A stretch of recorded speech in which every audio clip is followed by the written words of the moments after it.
Hello everyone, welcome back to this new class. साथियों, आप सभी का स्वागत है बिहार दरोगा स्पेशलिस्ट विज्ञान की क्लास में। जैसा कि आपसे हमने कहा था कि पहले तो इम्पोर्टेंट टॉपिक्स की हमने आपको लिस्ट दे दी है, वो वीडियो आप लोग ज़रूर देख लीजिएगा। और 2 मैराथन क्लास है शॉर्ट नोट्स की, उसको ज़रूर देख लीजिए, जो आपकी स्क्रीन पे भी आ रही है। क्लास प्लेलिस्ट में आप जाके चेक कर लेंगे, वहाँ मिल जाएगी।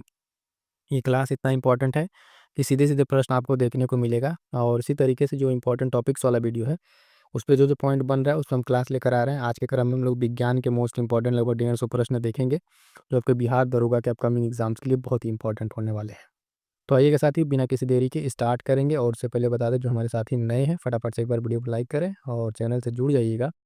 और जो शॉर्ट नोट्स वाली क्लास है, वो जो महत्वपूर्ण पीडीएफ हमने इंपॉर्टेंट रिवीजन के लिए बना रखा है, उसको प्राप्त करने के लिए आप ये दिए गए जो व्हाट्सअप नंबर है आपका, इस पे आप कर लीजिएगा। एक नॉमिनल चार्ज रखी गई है, इसको करके आप नोट्स को ले लीजिए और जितना हो सके अंतिम समय रिवीजन करेंगे, उससे आपको सीधे-सीधे प्रश्न देखने को मिलेंगे।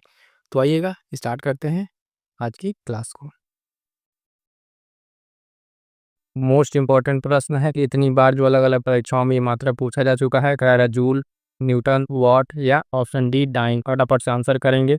कार्य का जो है मात्रा क्या हो जाएगा, किसमें ऑप्शन ए सही उत्तर हो जाएगा जूल। ठीक है, कार्य का मात्रा क्या हो जाएगा जूल। ध्यान दीजिए साथ ही, जो भी आपकी मात्रक है और बेसिक यूनिट्स है, वहाँ से प्रश्न आपको जनरली पूछा जाता है, तो ये पॉइंट्स आपको ध्यान में रखना है।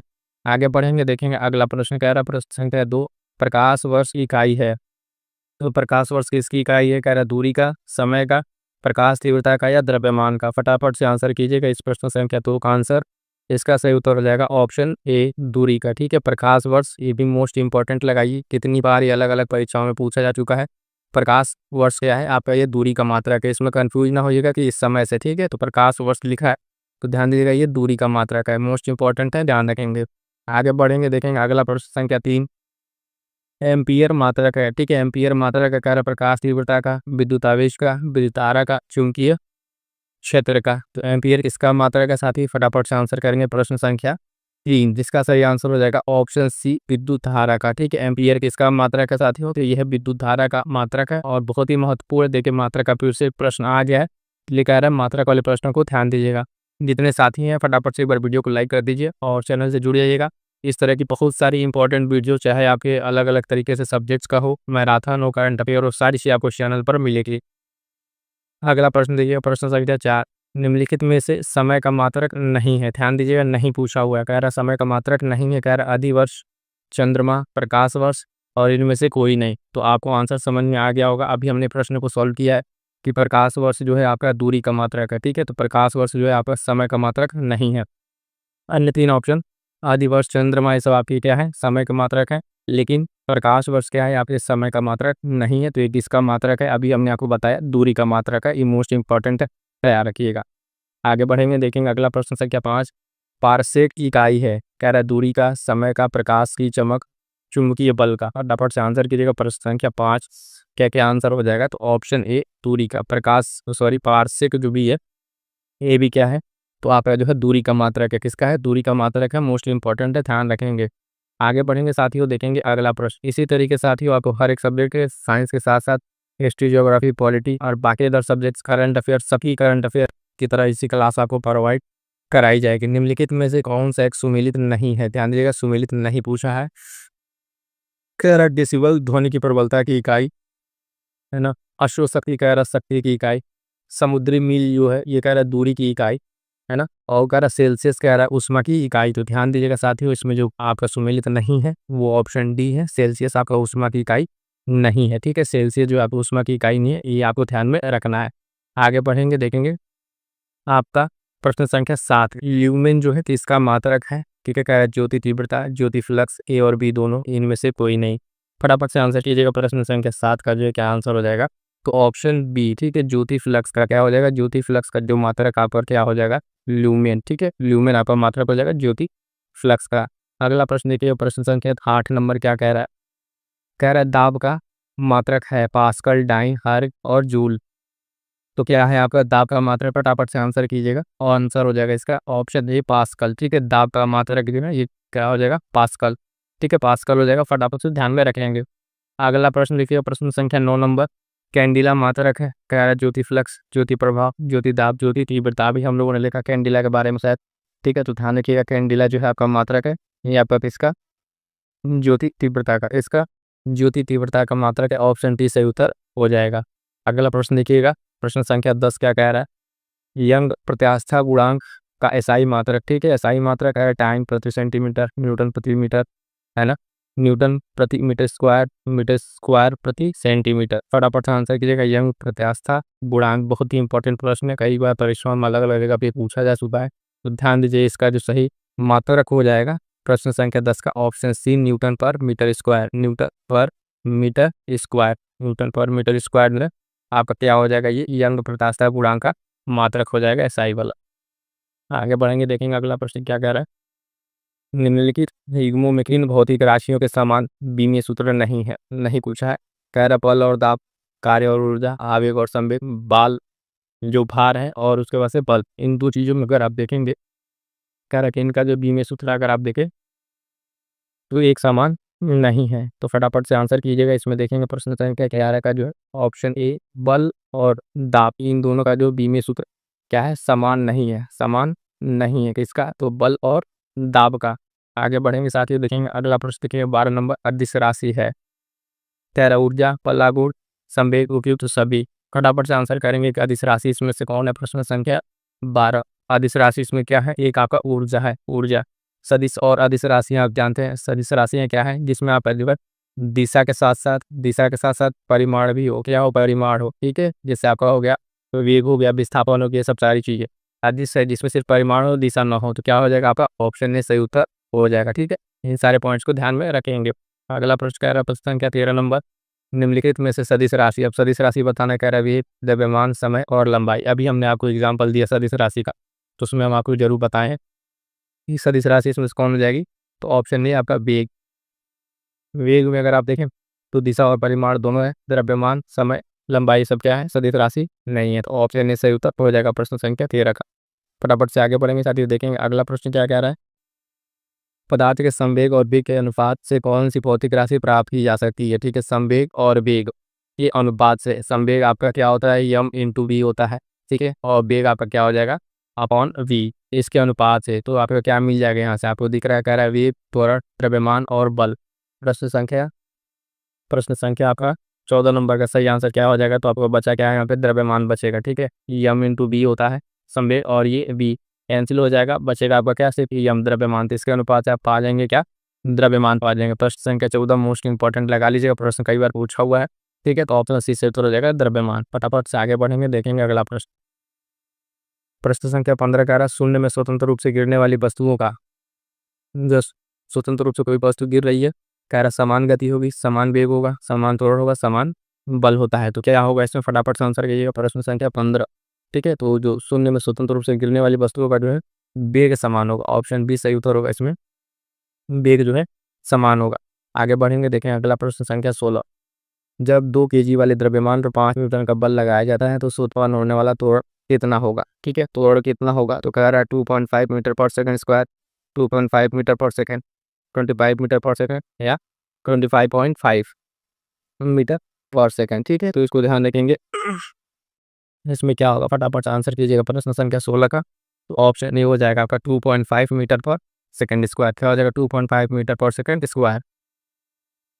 ध्यान दीजिएगा, यहाँ पर 2 केजी है, तो 2 केजी आपका क्या है, द्रव्यमान यम इजिकल टू 2 केजी है, और इस पर बल लग रहा है एफ इजिकल टू 5 न्यूटन का। तो आप जानते हैं एफ इजिकल टू क्या होता है, m into a, F equal to m into a होगा, तो हमको निकालना है क्या, त्वरण ए निकालना है, तो यफ अपॉन एम हो जाएगा, एफ अपॉन एम करेंगे यानी 5 अपॉन, ठीक है, तो 5 अपॉन यहाँ पे कर लेंगे क्या, ऐसे 5/2 हो जाएगा, यफ अपॉन एम का मतलब, इसको जब डिवाइड करेंगे तब क्या है, 2.5 जो है आपका आंसर आ जाएगा, तो ऑप्शन ए सही उत्तर हो जाएगा। आगे बढ़ेंगे, प्रश्न संख्या 17 देखेंगे, प्रश्न को बल पढ़िए फिर ऑप्शन आपको दिखाते हैं। कार्य किसी भी स्थिर या गतिशील वस्तु की स्थिति और दिशा में तब तक कोई परिवर्तन नहीं होता जब तक इस पर कोई बाह्य बल सक्रिय न हो।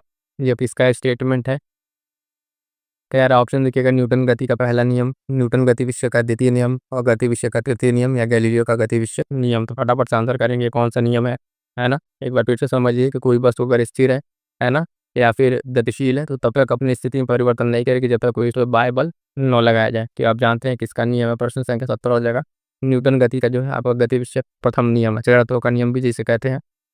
ऑप्शन ही सही उत्तर हो जाएगा। आगे बढ़ेंगे, देखेंगे अगला प्रश्न संख्या 18। मोस्ट इंपॉर्टेंट पहले लगा लीजिए इसको, कई बार पूछा हुआ। रॉकेट किस सिद्धांत पर कार्य करता है? किसके सिद्धांत पर कार्य करता है? कह रहा है ऊर्जा संरक्षण, बर्नौली प्रमेय, एवोगाड्रो परिकल्पना, संवेग संरक्षण। फटाफट से आंसर कीजिएगा किस पे काम करता है। तो रॉकेट जो है, रॉकेट है वो काम करता है किस पे? ऑप्शन डी संवेग संरक्षण के सिद्धांत पे। किस पे? संवेग संरक्षण के सिद्धांत पे काम करता है। मोस्ट इंपॉर्टेंट है, इसको ध्यान में रखिएगा, बहुत बार परीक्षाओं में पूछा जा चुका है। अगला प्रश्न है साथियों, ध्यान दीजिएगा, प्रश्न संख्या 19। अश्व यदि एकाएक चलना प्रारंभ कर दे तो अश्वारोही की गिरने की आशंका का कारण। ठीक है, अचानक कोई चीज चलने लगे, उसमें मान लो बोड़ा है वो अचानक चलने लगे, तो सुनने का कारण क्या होगा? जड़त्व, आघूर्ण, द्रव्यमान संरक्षण का नियम, विश्राम का जड़त्व, गति का तीसरा नियम। ठीक है, तो ध्यान दीजिएगा, प्रश्न संख्या 19 में हो जाएगा जो ऑप्शन सी आपका विश्राम का जड़त्व। ठीक है, क्या हो जाएगा? विश्राम का जड़त्व हो जाएगा। यहाँ पर क्योंकि वो स्थिर था, वो स्थिर ही रहना चाह रहा था, अचानक से उसको बल लगा तो अपनी स्थिति में परिवर्तन के कारण वो गिरेगा।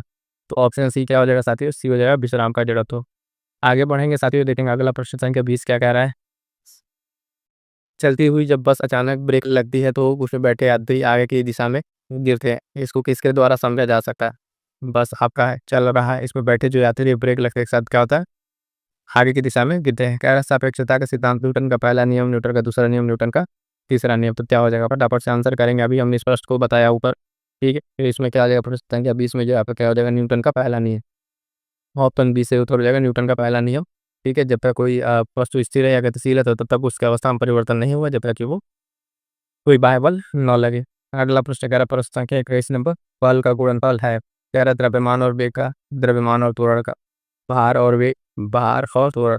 तो बल आप जानते हैं एफ इक्वल टू क्या है? एम इंटू ए। अभी ऊपर फार्मूला हमने लगा के सॉल्व किया था क्वेश्चन को, एफ इंटू एम इंटू ए। तो द्रव्यमान हो गया और ये त्वरण हो गया। द्रव्यमान और त्वरण आपको 30 ऑप्शन में, प्रश्न संख्या 21 में अगर आप देखें 21 में आपका ऑप्शन 30 से उत्तर हो जाएगा द्रव्यमान और त्वरण। ठीक है, ये हो जाएगा। तो फार्मूला भी अगर एफ इक्वल टू एम में रहेगा तो ऑप्शन क्लियर हो जाएगा। अगला प्रश्न है कि प्रश्न संख्या 22, शरीर का वजन पृथ्वी की सतह पर सभी जगह एक समान होता है, ध्रुवों पर अधिकतम होता है, विषुवत पर अधिकतम होता है, मैदान की तुलना में पहाड़ी पर अधिक होता है। फटाफट से आंसर करेंगे प्रश्न संख्या 22। तो शरीर का वजन जो है ऑप्शन बी से तो हो जाएगा, ध्रुवों पर क्या होता है? अधिकतम होता है। शरीर का जो वजन अगर मान लिया अर्थ है इक्वेटर और ध्रुव तो ऊपर इधर जाएंगे तो इस पे जो वजन है आपका कहाँ पे? ध्रुवों पर शरीर का वजन क्या होगा? अधिकतम होगा। बी से उत्तर हो जाएगा। अगला प्रश्न देखिए, प्रश्न संख्या 23, किसी मनुष्य का भार पृथ्वी पर 600 न्यूटन है, सब चंद्रमा पर उसका भार कितना होगा? कह रहा है 6000 न्यूटन, 60 न्यूटन, 1000 न्यूटन, 100 न्यूटन। फटाफट से आंसर करेंगे प्रश्न संख्या 23, बहुत ही शानदार प्रश्न है ना। प्रश्न संख्या 23 का जो है कितना हो जाएगा? तो ऑप्शन डी 100 न्यूटन। क्या हो जाएगा? 100 न्यूटन। क्यों? क्योंकि यहाँ पर अगर जितना है तो उसका क्या हो जाएगा? 1/6 का भाग जो आपके चंद्रमा पर जाते के साथ हो जाएगा। तो 600 का 1/6 करेंगे तो आपका 100 न्यूटन बचेगा। अगला प्रश्न देखिएगा, प्रश्न संख्या 24 नंबर क्या कह रहा है साथियों। पृथ्वी की सतह पर किसी का भार 29.4 न्यूटन है, उसका द्रव्यमान कितना है? कह 2 की ग्रह, 3 की ग्रह, 4 की ग्रह, 29.4 की ग्रह। फटाफट से आंसर करेंगे प्रश्न संख्या 24 का। ठीक है, तो आंसर हो जाएगा इसका ऑप्शन बी 3 की ग्रह। क्या हो जाएगा? ऑप्शन हो जाएगा इसका बी 3 की ग्रह। ठीक है, अगला प्रश्न देखेंगे साथियों। अगला प्रश्न क्या 25 क्या कह रहा है, एक अंतरिक्ष यात्री पृथ्वी तल की तुलना में चंद्र तल पर अधिक ऊंचाई पर छलांग लगा सकता है क्योंकि वह चंद्रमा पर भारहीन होता है, चंद्रमा पर कोई वातावरण नहीं है, चंद्र तल पर गुरुत्वाकर्षण बल पृथ्वी की तुलना में अल्प अल्प है यानी कम है, चंद्रमा जो है पृथ्वी से छोटा है। तो कारण क्या हो सकता है? प्रश्न संख्या 25 पे जो देखें तो यहाँ क्या अपेक्षा है, जो वहाँ का गुरुत्वाकर्षण है वो कम होगा, तो वहाँ पे गुरुत्वाकर्षण आपका काम इस वजह से छलांग अधिक लगा सकता है। तो ऑप्शन सी सही उत्तर हो जाएगा। क्या हो जाएगा?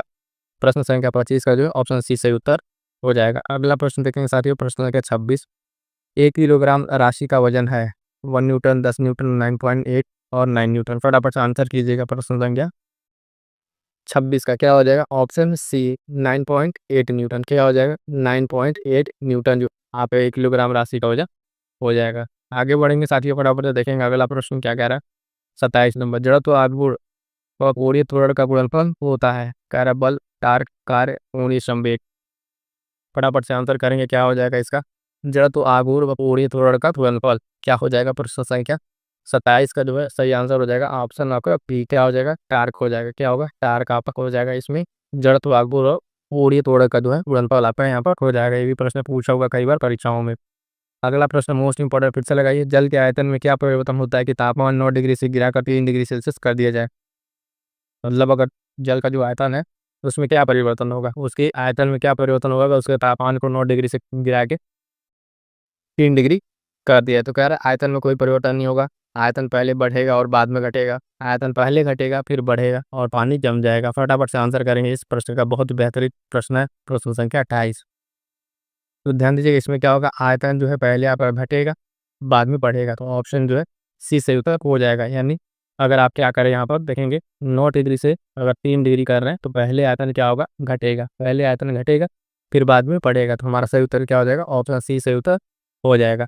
आगे बढ़ेंगे, देखेंगे अगला प्रश्न संख्या 29। एक बीकर में पानी पर जो है बर्फ तैर रही है, जब बर्फ पूर्णतः पिघल जाएगी तो बीकर में पानी का तल क्या होगा। मान लीजिए ये बीकर है, ठीक है, इसमें इतना कुछ पानी है, ठीक है, इतना लेवल पानी है और इस पर जो है हाँ आपका क्या है, एक बर्फ का टुकड़ा तैर रहा है। क्या है, बर्फ का टुकड़ा ये आपका तैर रहा है। तो कह रहा है कि जब पूरी तरीके से बर्फ का टुकड़ा पिघल जाएगा, ठीक है, टुकड़ा ये पिघल जाएगा तो इसमें जो लेवल है पानी का वो क्या होगा, बढ़ेगा घटेगा, उतना ही रहेगा, पहले बढ़ेगा या बाद में घटेगा। तो फटाफट से आंसर कीजिएगा। बीकर समझिए उससे बेहतर रही है, पानी का लेवल है।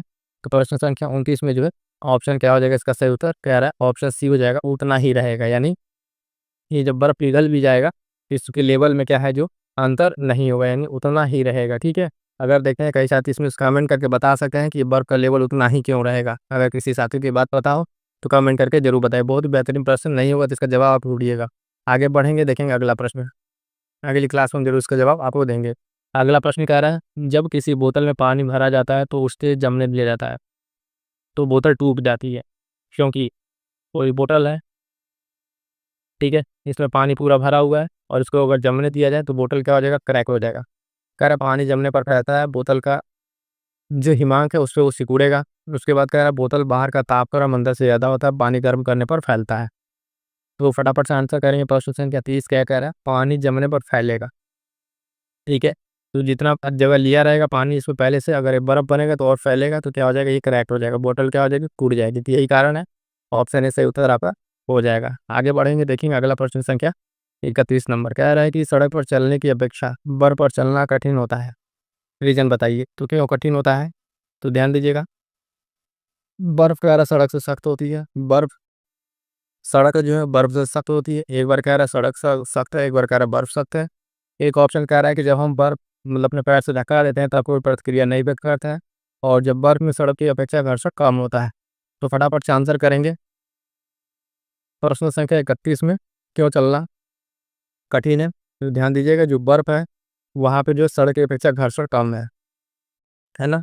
सड़क पर अपेक्षा बर्फ पर चलना कठिन है, कारण इसका क्या है, तो कारण ऑप्शन डी है कि जब बर्फ पे चलते हैं तो सड़क की अपेक्षा घर्षण वहाँ पर कम लगता है। क्या लगता है, कम होता है, इस वजह से चलना कठिन है। सब सही आंसर हो जाएगा, ठीक है ये प्रश्न। आगे पढ़ेंगे, देखेंगे प्रश्न क्या 32 कह रहा है कि एक नदी में चलता हुआ जहाज समुद्र में आता है तब जहाज का स्तर पहले जितना होगा थोड़ा ऊपर आ जाएगा, थोड़ा नीचे जाएगा, ऊपर या नीचे होगा, जो उसमें पड़े हुए भार पर निर्भर करता है। एक नदी में ये जहाज चल रही है और अचानक से आ गई किसमें, समुद्र में। किसमें, समुद्र में। जैसे जहाज समुद्र में एंटर करेगी तो कह रहा है उसका जो स्तर वो क्या होगा, वो स्तर अगर आप ध्यान देंगे प्रश्न संख्या 32 तो थोड़ा सा ऊपर आएगा। क्या होगा, थोड़ा सा ऊपर आएगा, यानी नदी में जितना चल रहा था उससे थोड़ा सा उठ के आपका क्या हो जाएगा, समुद्र में आ जाएगा। तो ऑप्शन बी सही उत्तर हो जाएगा। आगे बढ़ेंगे, देखेंगे अगला प्रश्न में क्या 33 नंबर, लोहे की कील पारे में क्यों तैरती है जबकि यह पानी में डूब जाती है। कह रहा है लोहे की कील जो है पारे में तैरती है और पानी में डूब जाती है, तो कारण बताना है। कह रहा है लोहे जो है कि रासायनिक क्रिया की प्रवृत्ति पानी की तुलना में कम होने के कारण। बी कह रहा ऑप्शन लोहे का भार पानी से अधिकतम है तथा पारे से कम है। सी कह रहा है लोहे का घनत्व पानी से अधिक है तथा पारे से कम है, और पारा जो है पानी से भारी है। तो सही उत्तर क्या हो जाएगा, प्रश्न संख्या 33 का अगर आप देखें तो ऑप्शन सी। उसके तैरने का कारण क्या है, तो लोहे का घनत्व पानी से अधिक है तो पानी में डूब जाता है, ठीक है, पानी है इसमें लोहा अगर डालेंगे इसका घनत्व तो ज़्यादा डूब जाता है, और पारे से कम है तो उसमें तैरने लगता है। तो ऑप्शन सी से उत्तर हो जाएगा। आपका बहुत ही बेहतरीन प्रश्न है, कई बार परीक्षाओं में अलग अलग तरीके से पूछा हुआ है, ध्यान रखेंगे। अगला प्रश्न देखेंगे साथियों। साथियों फटाफट से, इतने लोग हैं, एक बार वीडियो को लाइक कीजिए, चैनल आपका है, आपका भी सहयोग इसमें वांछित है, तो फटाफट से वीडियो को लाइक कीजिए और अपने साथी तक शेयर एक बार जरूर कर दीजिए। इस तरीके की लल्लन टॉप क्लास आपको प्रोवाइड कराई जा रही है, बहुत ही हेल्पफुल आपके एग्जाम के लिए, है ना। हर एक सब्जेक्ट को यहाँ पे कवर कराया जाएगा, चाहे करंट अफेयर हो चाहे जीएस हो, इस चीज़ की अब आपको टेंशन खत्म और इस चैनल से जुड़ जाइए। जो भी आपके अपकमिंग एग्जाम से कमेंट कीजिएगा, इस एग्जाम्स के लिए भी और बाकी एग्जाम्स के लिए भी, उसके लिए कंटेंट हम आपके लिए लेकर जरूर आएंगे। प्रश्न संख्या 34, पानी का घनत्व अधिकतम होता है, हम केमिस्ट्री वाले मिक्स सेशन में किए थे। तो कह रहा 100 डिग्री पर, 4 डिग्री पर, 0 डिग्री -4 डिग्री सेल्सियस। फटाफट से आंसर करेंगे प्रश्न संख्या 34। प्रश्न संख्या 34 का आंसर क्या हो जाएगा, तो साथ ही ध्यान देंगे ऑप्शन बी 4 डिग्री सेल्सियस पर। हमने कल केमिस्ट्री में ये क्वेश्चन पढ़ा था, मोस्ट इंपॉर्टेंट ये क्वेश्चन है, अलग अलग परीक्षाओं में अलग अलग तरीके से कितनी बार पूछा जा चुका है।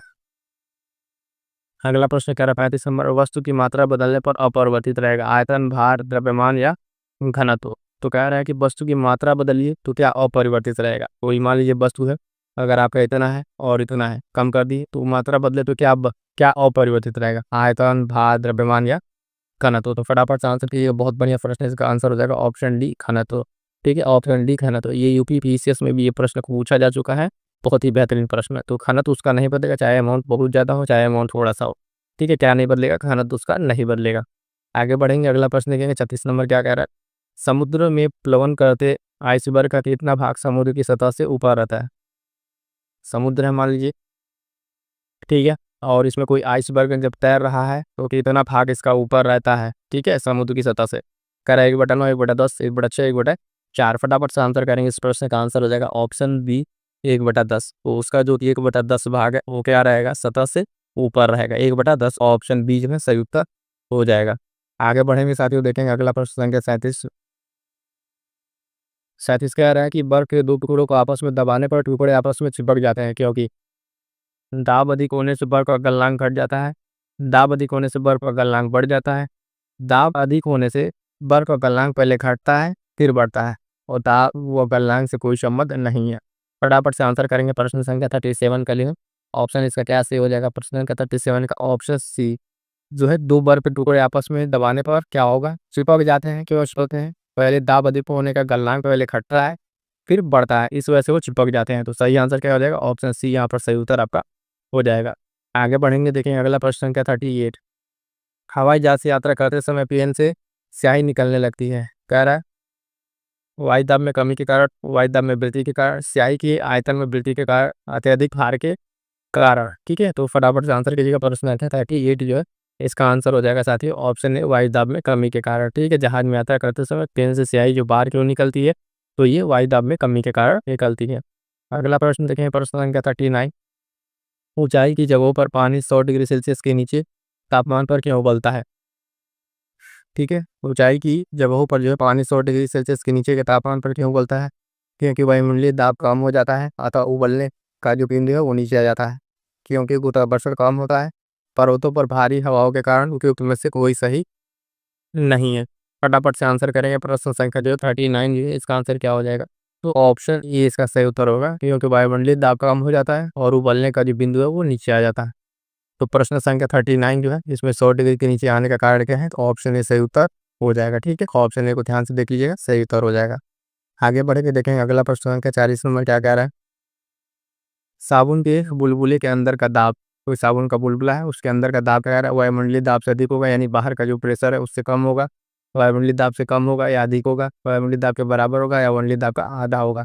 बहुत बेहतरीन प्रश्न है, कई बार अलग अलग परीक्षाओं में पूछा हुआ है और ये प्रश्न अक्सर रिपीट होता है, जिसको मोस्ट इंपॉर्टेंट में रखिएगा। सारे के सारे बच्चे प्रश्न हम आपके लिए मोस्ट इंपॉर्टेंट लेकर आए हैं साथियों, और ये आपकी परीक्षा में सीधे सीधे प्रश्न यहाँ से बनेंगे। प्रश्न संख्या 40 में जो है ऑप्शन इससे उत्तर हो जाएगा, वायुमंडलीय दाब से अधिक होता है। क्या होता है, वायुमंडलीय दाब से ये अधिक होता है। ठीक है, आगे बढ़ेंगे प्रश्न संख्या 41। वायुमंडलीय दाब की रीडिंग में अचानक गिरावट इस बात का संकेत है कि मौसम, वायुमंडलीय दाब की जो रीडिंग आपको बताती है उसमें अचानक से अगर गिरावट होता है तो क्या संकेत दे रहा है कि स्थिर तथा शांत रहेगा मौसम, वर्षा युक्त होगा, ठंडा होगा या तूफानी होगा। फटाफट से आंसर करेंगे, बहुत ही बेहतरीन प्रश्न है मौसम से रिलेटेड। तो ऑप्शन डी तूफानी होगा। अगर उसकी रीडिंग में अचानक से गिरावट आ रही है, इसका मतलब है कि मौसम कैसा होगा, तो मौसम तूफानी होगा। कैसा होगा, मौसम तूफानी होगा। अगला प्रश्न देखिएगा, प्रश्न संख्या 42 कह रहा है प्रेशर कुकर में खाना जल्दी पकता है, क्योंकि प्रेशर कुकर में खाना जल्दी पकता है क्योंकि अधिक दाब पर पानी कम तापक्रम पर उबलने लगता है, अधिक दाब पर पानी अधिक तापक्रम पर उबलने लगता है, पानी 100 डिग्री सेल्सियस पर उबलता है लेकिन अधिक ताप पर ऊष्मा की मात्रा अधिक होती है। डी कह रहा है कुकर के अंदर समान धाराएं उत्पन्न हो जाती हैं। तो इसका क्या कारण है, कुकर में खाना जल्दी पकता है, प्रश्न संख्या 42 का आंसर देंगे बी आंसर हो जाएगा। अधिक दाब पर पानी अधिक ताप गर्म पर उबलने लगता है, तो ऑप्शन बी इसका सही उत्तर हो जाएगा। क्या हो जाएगा? ऑप्शन बी सही उत्तर हो जाएगा। आगे बढ़ेंगे, देखेंगे अगला प्रश्न है क्या 43। हाइड्रोजन से भरा रबड़ का गुब्बारा वायु में ऊपर जाकर फट जाता है क्योंकि हाइड्रोजन का भार बढ़ जाता है, वायु दाब बढ़ जाता है, हाइड्रोजन का दाब घट जाता है, वायु दाब घट जाता है। फटाफट से आंसर करेंगे। क्या कह रहा है कि हाइड्रोजन से भरा कोई गुब्बारा है, ठीक है, कोई गुब्बारा है जो हाइड्रोजन से भरा हुआ है, ठीक है, और ये ऊपर गुब्बारा वायु ऊपर जाकर फटता है। तो प्रश्न संख्या 43 का सही आंसर क्या हो जाएगा कि इसका वायु दाब जो है घट जाता है। ऑप्शन डी से उत्तर हो जाएगा। वायु दाब जो घट जाता है इस वजह से जो है जाके कट जाता है। अगला प्रश्न देखेंगे, प्रश्न संख्या 44। सूर्य में निरंतर ऊर्जा का सृजन किस कारण से रहता है? नाभिकीय संलयन, नाभिकीय विखंडन, रेडियो सक्रियता, कृत्रिम रेडियो सक्रियता।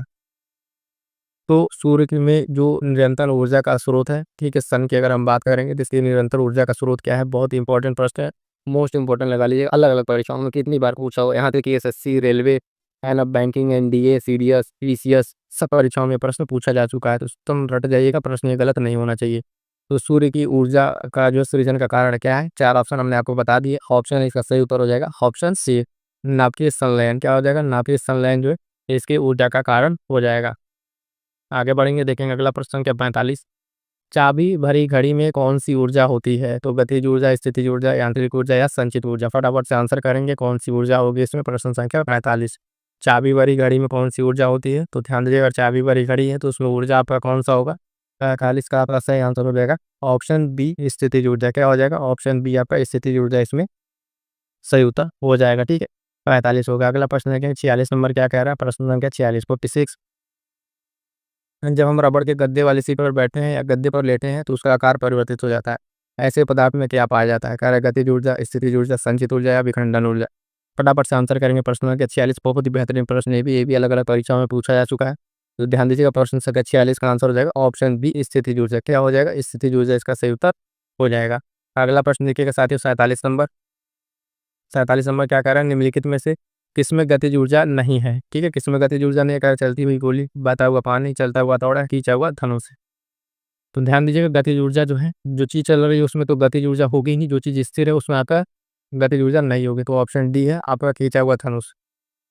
अगर बात करें धनुष है अगर, ठीक है, और इसमें जो खींच गया है तो ये इसको खींच लिया है, तो ये चल नहीं रहा है, खींचे हैं तो इसमें स्थिर ऊर्जा आ गई है, तो इसको खींच के रोके हुए हैं। जब इस धनुष को छोड़ देंगे, ये तीर जब निकलेगा तब इसमें गतिज ऊर्जा आएगी। अभी जब इसको खींच के रोके हुए हैं, खींचा हुआ धनुष, तो इसमें क्या है? स्थितिज ऊर्जा है।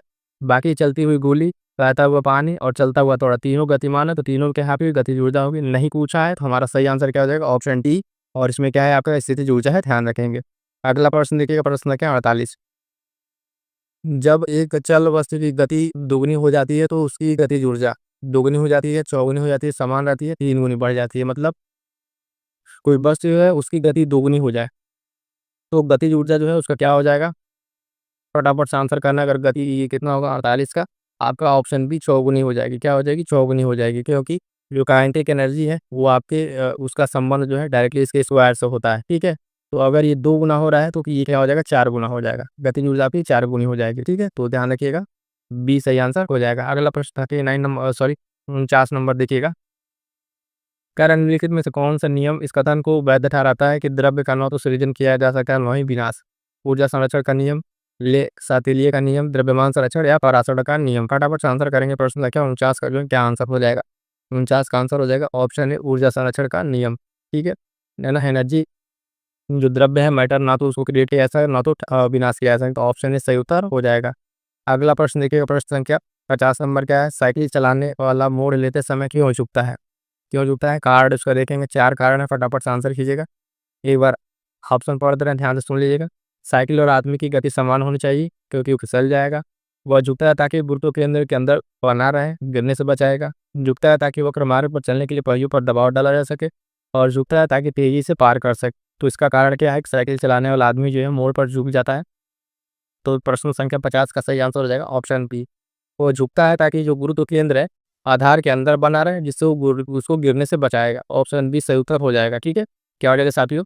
ऑप्शन बी सही उत्तर हो जाएगा, इसको ध्यान में रखिएगा, है ना। तो क्लियर है यहाँ तक साथियों? देखेंगे 50 क्वेश्चन जो है आपके कंप्लीट हो गए हैं फिजिक्स के। अगला प्रश्न साथियों ध्यान दीजिए, कह रहा है पौधे जो नमक युक्त मिट्टी में उगते हैं उनको क्या कहते हैं? ऑप्शन आपके पास फटाफट से लेके आंसर कीजिएगा। ऑप्शन आपके सामने है। ए कह रहा है जीरोफाइट, बी हाइड्रोफाइट, सी कह रहा है हेलोफाइट या सैक्यूलेंट। इनको क्या कहते हैं? तो जो नमक युक्त मिट्टी में उगते हैं, साथियों ध्यान दीजिएगा, मोस्ट इंपॉर्टेंट क्वेश्चन है ये और कई बार आपके अलग-अलग परीक्षाओं में ये पूछा जा चुका है, तो ध्यान दीजिएगा, उसको कहते हैं ऑप्शन सी से तो हो जाएगा हेलोफाइट। क्या कहते हैं? हेलोफाइट। तो जो पौधे नमक युक्त मिट्टी में उगते हैं उनको क्या कहते हैं? हेलोफाइट कहते हैं, ठीक है? ध्यान रहेगा, इंपॉर्टेंट है प्रश्न, इसको अच्छे से याद कर लीजिएगा। अगला प्रश्न साथियों ध्यान दीजिएगा, प्रश्न संख्या 2 साइटोलॉजी है। तो साइटोलॉजी क्या है? तो ध्यान दीजिए, कह रहा है जीवाणु का अध्ययन, ठीक है, फसलों का अध्ययन, कोशिकाओं का अध्ययन या जनसंख्या का अध्ययन। ये मोस्ट इंपॉर्टेंट है भी है, जितने सारे प्रश्न हैं सारे के सारे मोस्ट इंपॉर्टेंट है। आपको हर एक परीक्षाओं में प्रश्न पूछे जाते हैं, ऐसा आपको दिखेगा, है ना? तो साइटोलॉजी किसको कहते हैं? तो ऑप्शन सी से उत्तर हो जाएगा कोशिकाओं का अध्ययन। क्या कहते हैं? कोशिकाओं का अध्ययन। और इससे रिलेटेड जो अन्य अध्ययन है वो भी एक बार अभी आपको रिविजन हम करा देंगे, ठीक है? तो ध्यान रखिएगा और आगे बढ़ेंगे। अगला प्रश्न क्या कह रहा है साथियों, को ध्यान दीजिएगा, प्रश्न संख्या 3 संवहनी जो वैस्कुलर पौधों में पानी ऊपर तक किससे जाता है? Phloem tissue, parenchyma tissue, meristem है या जाइलम टिश्यू। फटाफट से आंसर कीजिएगा प्रश्न संख्या 3। प्रश्न संख्या 3 में क्या हो जाएगा सही उत्तर साथियों? इसका सही उत्तर हो जाएगा ऑप्शन डी जाइलम टिश्यू। देखो याद रखिएगा, जल जो है वो जाइलम से जाएगा, जौ से जल, जौ से जाइलम, ठीक है? याद रखिए, जो खाद्य पदार्थ वगैरह हैं वो किससे जाते हैं? तो फ्लोएम टिश्यू से वो उसको ट्रांसफर होता है, ठीक है? और संवहनी टिश्यू में जो पानी है, पानी की बात करेंगे तो जल है आपका, जौ से जाइलम टिश्यू, याद रखेंगे, आपको नहीं भूलेगा। आगे बढ़ेंगे साथियों, फटाफट से देखेंगे अगला प्रश्न संख्या 4। प्रश्न संख्या 4 क्या कह रहा है? मानक जो जंतु विज्ञान है उसमें नामांकन में किस भाषा का उपयोग किया जाता है?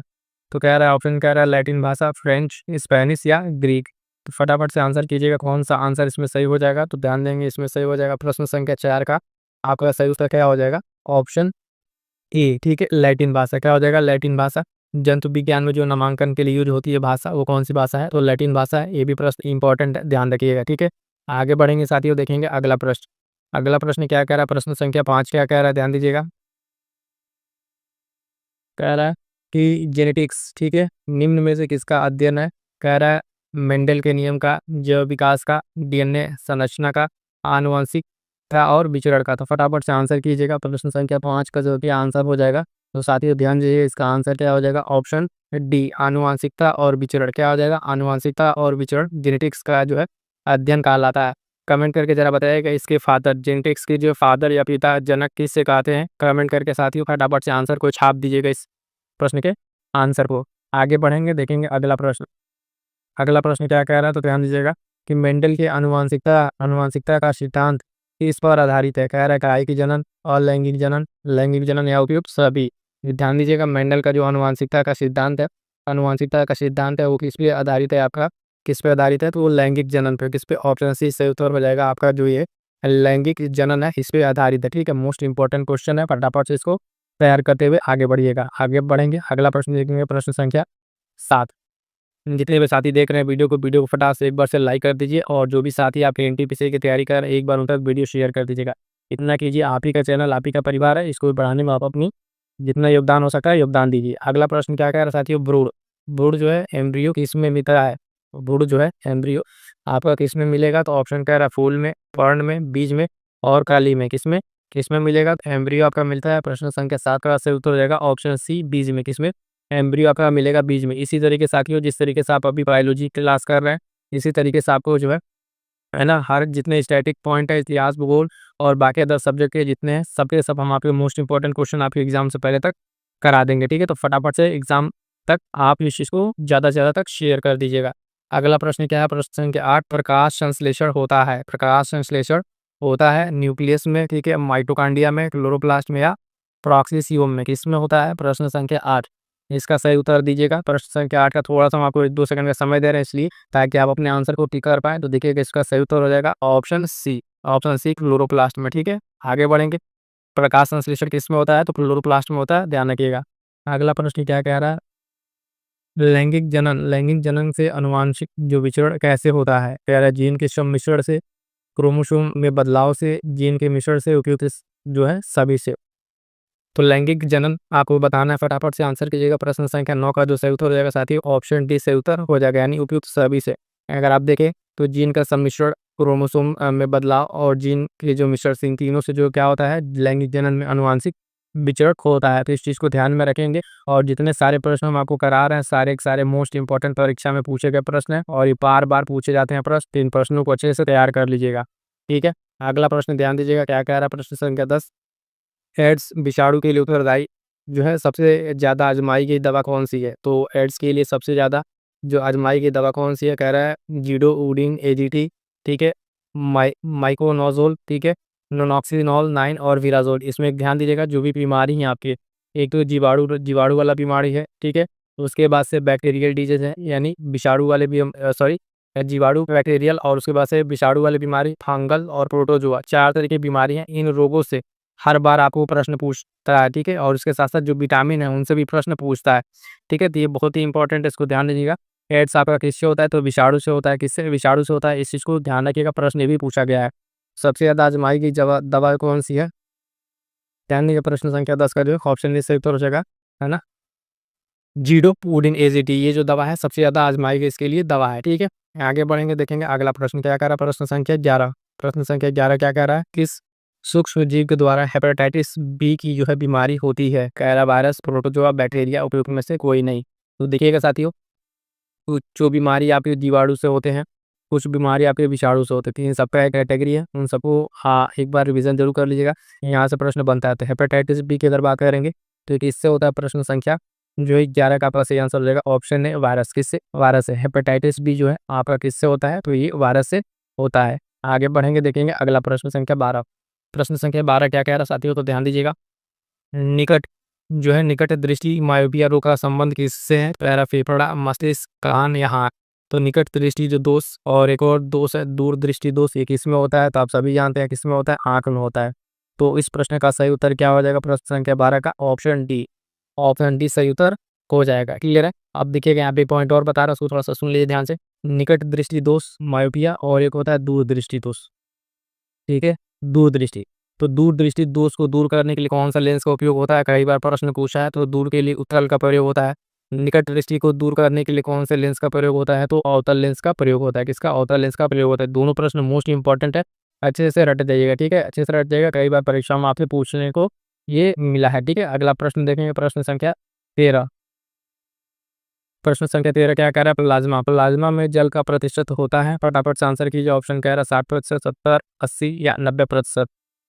कितना प्रतिशत होता है? तो इसमें जो जल का प्रतिशत होता है, ऑप्शन डी से आंसर हो जाएगा 90%। प्लाज्मा में आपका जल का प्रतिशत कितना है? तो 90% है। इसको एकदम एज इट इज आपको ये चीज़ याद होना चाहिए। आगे बढ़ेंगे, देखेंगे अगला प्रश्न। अगला प्रश्न साथियों ध्यान दीजिएगा, प्रश्न संख्या 14 नंबर।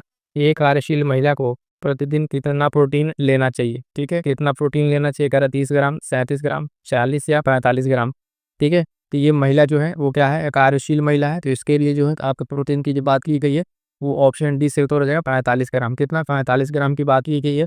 जरा कमेंट करके बताइएगा आप लोग, ठीक है, कि जो कार्यशील पुरुष है, ठीक है, कार्यशील पुरुष है, उसके लिए कितने ग्राम प्रोटीन की आवश्यकता होती है? तो ये चीज़ आप कमेंट करके बताएंगे ज़रूर।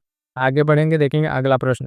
अगला प्रश्न क्या कह रहा है साथियों? निम्न में से कौन सा जीव अपनी त्वचा से सांस लेता है? ठीक है, कौन सा जीव अपनी त्वचा से सांस लेता है?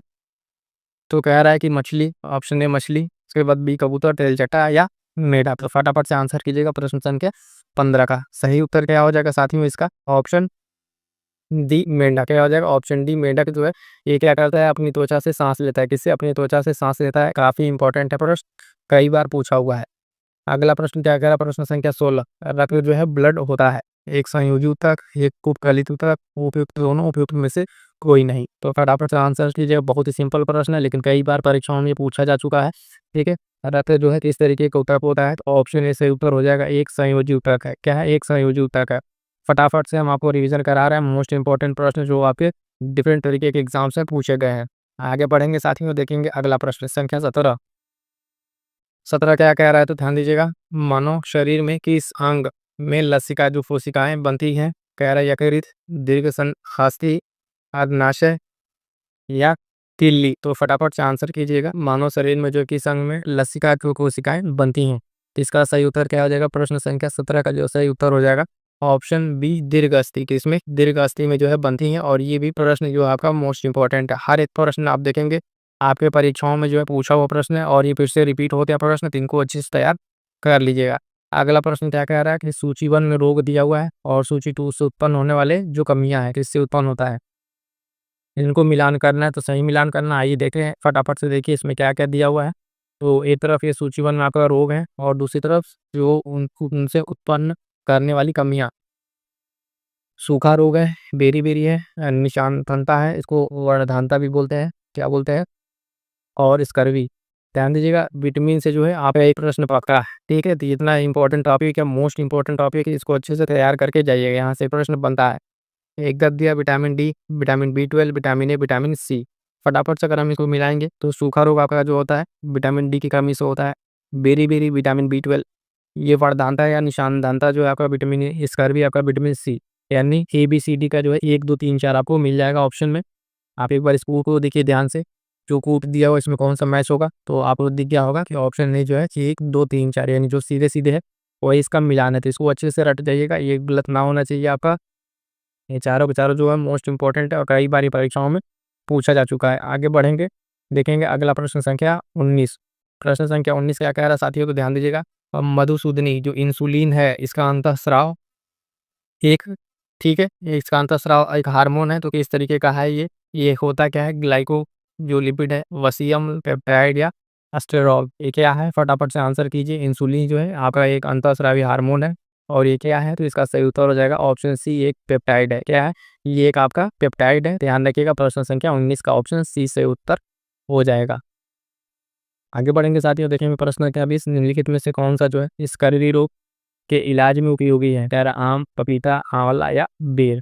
तो 4 आपके ऑप्शंस हैं और इन प्रश्नों को तभी आप समझ पाएँगे जब स्कर्वी रोग आप जानेंगे कि जो है किस विटामिन की कमी से होता है। ये आपके विटामिन सी से होता है, तो विटामिन सी का प्रचुर मात्रा में किसमें मिलता है? तो ऑप्शन सी आंवला में। किसमें? आंवला में। आंवला में जो विटामिन सी आपका प्रचुर मात्रा में मिलता है और जो है विटामिन सी की कमी से आपका हो जाता है कौन-सा? स्कर्वी रोग, ठीक है? तो सी की कमी से स्कर्वी रोग अभी हमने ऊपर देखा, ये प्रश्न जो है यहीं पे भी प्रश्न देखे थे। विटामिन सी स्कर्वी वाला, ठीक है? तो आगे बढ़ेंगे, इस प्रश्न का जो सही उत्तर क्या हो जाएगा? ऑप्शन सी, यानी इसकी कमी को दूर करने के लिए आप खाएँगे क्या?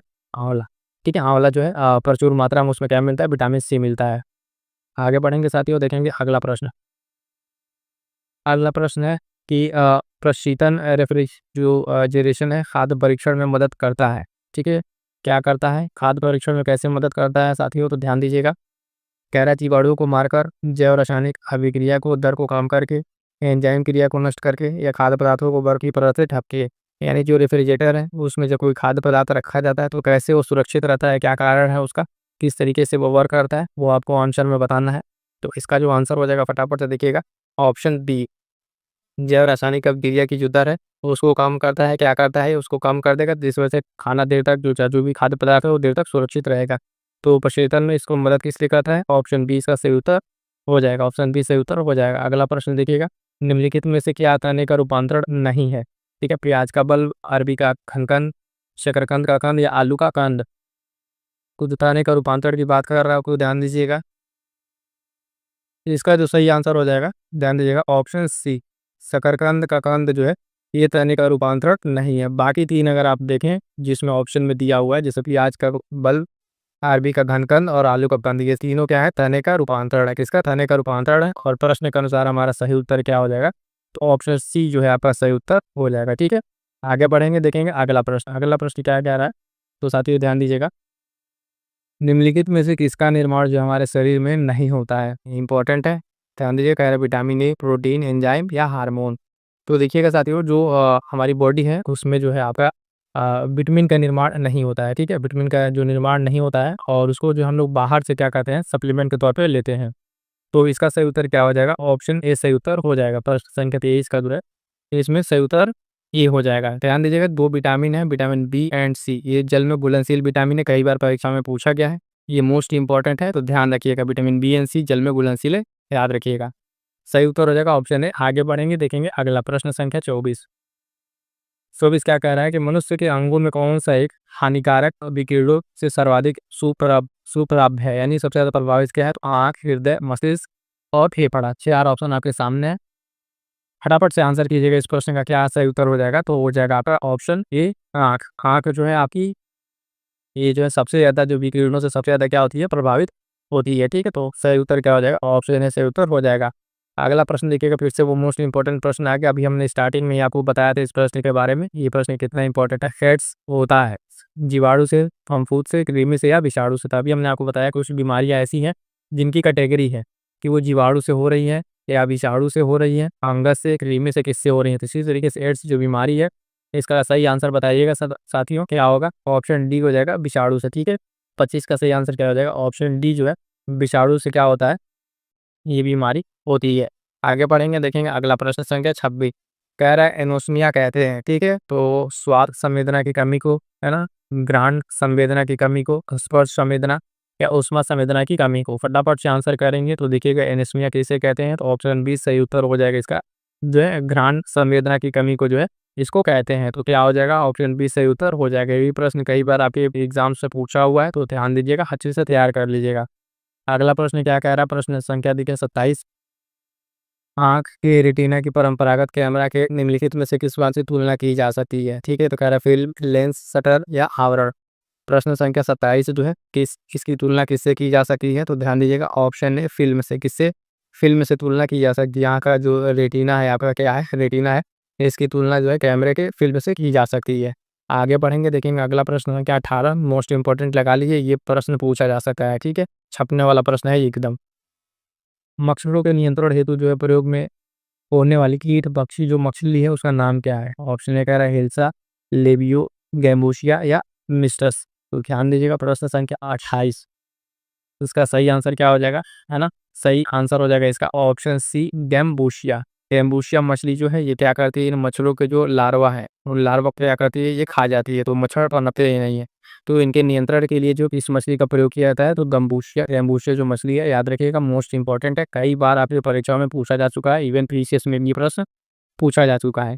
अगला प्रश्न है, प्रश्न संख्या 29 की शारीरिक प्रक्रम से जो है यहाँ पे प्रोनोम्बिन नहीं होगा, थ्रोम्बिन होगा, ध्यान दीजिएगा, का संबंध है। ठीक है, यहाँ पे टाइपिंग एरर है, क्या हो जाएगा यहाँ पे? थ्रोम्बिन। ठीक है, थ्रोम्बिन, ध्यान दीजिएगा, क्या होगा? प्रोथ्रोम्बिन। ठीक है, प्रोथ्रोम्बिन जो है, इसका संबंध किससे है? तो कह रहा है उत्सर्जन, तरह के जमाव, प्रजनन या वृद्धि। तो किससे हो जाएगा साथियों? तो ध्यान दीजिएगा, इसका जो सही आंसर हो जाएगा ऑप्शन जो है बी, रक्त जमाव से। आप जानते हैं कि प्रोथ्रोम्बिन जो है, प्रोथ्रोम्बिन किसका संबंध क्या है? ये रक्त जमाव से इसका संबंध है, तो उसको ध्यान रखिएगा, यहाँ पे थोड़ी सी एरर हो गई है। आगे बढ़ेंगे, देखेंगे अगला प्रश्न। ठीक है, प्रश्न संख्या 30 क्या कह रहा है, इसको ध्यान दीजिए, कह रहा है एमनियोसेंटोसिस एक तरीका है जो बताता है, तो क्या बताता है? ब्रो के लिंक को, अमीनो एसिड के प्रकार को, प्रोटीन में अमीनो एसिड के अनुक्रम को, हार्मोन के प्रकार को। तो फटाफट से आंसर कीजिएगा, ये क्या करता है? जो एमनियोसेंटोसिस है, इसका सही आंसर हो जाएगा प्रश्न संख्या 30 का ऑप्शन है, ये जो भ्रूण है उसके लिंक का परीक्षण करता है। क्या करता है? जो भ्रूण है उसके लिंक का क्या करता है? ये परीक्षण करता है।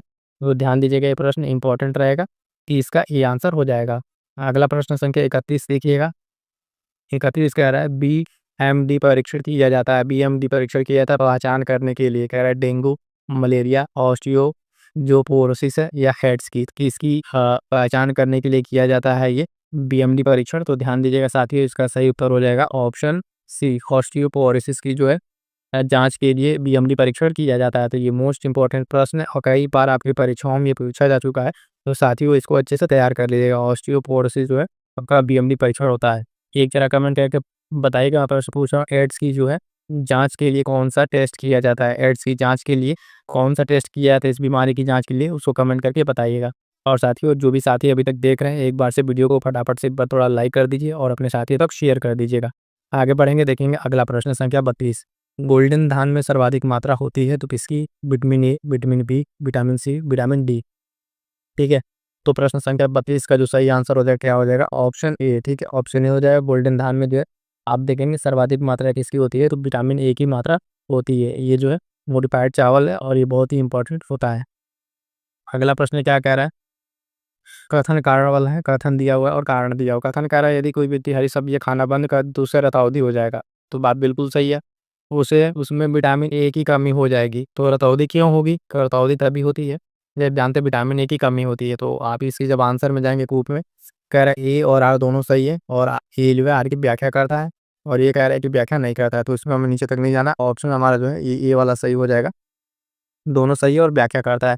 ये 2 स्टेटमेंट है, आपसे वन लाइनर में पूछा जा सकता है, समझिएगा ऐसे कैसे कि जो हरी सब्जियाँ हैं, वो आपका स्रोत है किसके, विटामिन ए का, और विटामिन ए की कमी से आपका रतौंधी रोग हो जाता है, ठीक है? तो ये पॉइंट आपको ध्यान में रखना है। आगे बढ़ेंगे साथियों, देखेंगे अगला प्रश्न जो है प्रश्न संख्या 34 नंबर। कह रहा है डी ब्रिज ने किस सिद्धांत का प्रतिपादन किया है? कह रहा है जाति उद्भव का सिद्धांत, विनिमय का सिद्धांत, प्राकृतिक चयन का सिद्धांत या उत्परिवर्तन का सिद्धांत। फटाफट से आंसर कीजिएगा, मोस्ट इंपॉर्टेंट ये प्रश्न है, एकदम मोस्ट इंपॉर्टेंट। इतनी बार जो सारे प्रश्न जो आपको छांट के लाए हैं, एकदम से जो है आपके हर परीक्षाओं को देखते हुए जो आपके ये प्रश्न है पीवाईक्यू का एनालिसिस करके लाया गया है। प्रश्न संख्या 34 का आप आंसर कीजिएगा, ऑप्शन डी सही उत्तर हो जाएगा। उत्परिवर्तन का सिद्धांत क्या हो जाएगा? उत्परिवर्तन का सिद्धांत जो है आपका हो जाएगा, ठीक है? ह्यूगो डी ब्रिज ने इस सिद्धांत का प्रतिपादन किया था। आगे बढ़ेंगे, देखेंगे अगला प्रश्न संख्या 35। इंसुलिन, इंसुलिन क्या काम करता है? सिंपल सा प्रश्न है, कह रहा है रुधिर नलिकाओं को संकुचित करता है ना? ये सामान्य स्तर का उद्दीपन है उसको करता है, और रुधिर शर्करा को बढ़ाती है या रुधिर शर्करा को घटाता है। तो इंसुलिन क्या करता है उसको ध्यान दीजिएगा, ऑप्शन डी से उत्तर हो जाएगा। रुधिर शर्करा को जो है ये घटाता है, यानी इंसुलिन जो है कंट्रोल करता है आपका जो है ब्लड शुगर, ठीक है? ब्लड शुगर को कंट्रोल करता है और इसके डिस्टर्बेंस से जो है बीपी वगैरह बढ़ जाती है। तो प्रश्न संख्या 35 का सही आंसर क्या हो जाएगा? ऑप्शन डी रुधिर शर्करा को घटाती है, ठीक है? अगला प्रश्न क्या कह रहा है? प्रश्न संख्या 36, खुले परिसंचरण तंत्र वाले जानवरों में होता है। कह रहा है सूडोशील, उडाग, हिमोशील, है ना, सिलेक्ट्रॉन, स्पॉसोसील है, क्या होता है इसमें? तो फटाक से आंसर कीजिएगा। प्रश्न संख्या 36 ये भी मोस्ट इंपॉर्टेंट है, कई बार परीक्षाओं में पूछा जा चुका है ना? तो 36 का जो सही आंसर हो जाएगा ऑप्शन बी, हीमोसील। जो रक्त गुहा है ये एक होता है कि इसमें आपकी तो जो खुले परिसंचरण तंत्र वाले जानवर है उसमें आपको हीमोशील देखने को मिलता है, तो बी सही आंसर हो जाएगा। आगे बढ़ेंगे साथियों, फटाफट से हम क्वेश्चन को देखते हुए। अगला प्रश्न 37 नंबर क्या कह रहा है? तो कह रहा है कि निम्नलिखित में से कौन सा एक प्रकार मछली की है ना? प्रवाल, मूंगा, बी रजत, मीनाब, अश्वमीन, या इनमें से कोई नहीं। तो इसका जो आंसर हो जाएगा साथियों ध्यान दीजिएगा, ऑप्शन सी अश्वमीन, ठीक है? ये एक प्रकार की मछली है, कौन? तो अश्वमीन है। किसी तरीके से 2 पॉइंट रिवीजन कर लीजिएगा, जिसमें कुछ आपके ट्रू फिश आते हैं, कुछ फॉल्स फिश आते हैं, ठीक है? तो उनको ध्यान में रख लीजिएगा, वहां से प्रश्न पर पूछ लिया जाता है। अगला प्रश्न है मोस्ट इंपॉर्टेंट, इसको भी लगा लीजिए। प्रश्न सारा का सारा इंपॉर्टेंट प्रश्न आपको प्रश्न देख के पता चल गया होगा कि इस लेवल के प्रश्न हम आपको यहाँ पे करा रहे हैं। डीएनए की जो संरचना इसका पता लगाया था तो मॉर्गन ने, डी ब्रिज ने, आर गोविंद खुराना ने, वाटसन और क्रिक ने इसने पता लगाया था साथियों। फटाफट से आंसर कीजिएगा। तो हाँ, सही आंसर हो जाएगा प्रश्न संख्या 38 का आपका ऑप्शन डी, वाटसन और क्रिक ने। किसने? वाटसन और क्रिक ने जो है डबल हेलिकल मॉडल है जो आप देखते हैं इसे डीएनए का संरचना, ठीक है, डबल हेलिकल। तो उस मॉडल की रचना को जो किसने खोज किया था? वाटसन और क्रिक ने, ठीक है? तो इस पॉइंट को ध्यान में रखिएगा। अगला पॉइंट क्या कह रहा है, मतलब प्रश्न संख्या 39, निम्नलिखित में से किसे जैविक खाद के रूप में, बायो फर्टिलाइजर के रूप में प्रयोग किया जाता है? कह रहे हैं नीम, एजोला, यूरिया या पोटेशियम। फटाफट से आंसर कीजिएगा, बहुत ही इंपॉर्टेंट प्रश्न है, कई बार परीक्षाओं में पूछा जा चुका है।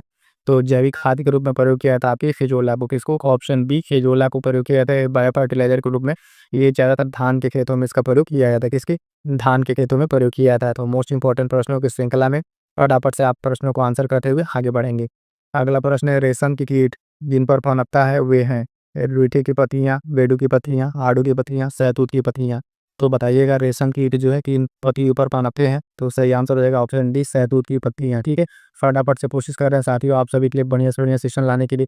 इसी तरीके से जुड़े रहिएगा चैनल से, है ना? आप बहुत सारी इंपॉर्टेंट चीज़ आपको यहाँ पे देखने को मिलेगी। परीक्षा तक टू द पॉइंट जो हम यहाँ पे कराएंगे वो आपके एग्जाम ओरिएंट कंटेंट होगा, ठीक है? सीधे सीधे परीक्षा में आपके प्रश्न बनेंगे, इधर उधर की कोई प्रश्न नहीं कराएंगे। अगला प्रश्न कह रहा है 41 नंबर, फ्लेमिंग ने क्या खोजा है? तो रेडियम पेनिसिलिन वैक्सीन या निषेधक। मोस्ट इंपॉर्टेंट प्रश्न, इसको भी लगा लीजिएगा कि इतनी बार ये प्रश्न पूछा जा चुका है परीक्षाओं में। तो फ्लेमिंग ने क्या खोजा था?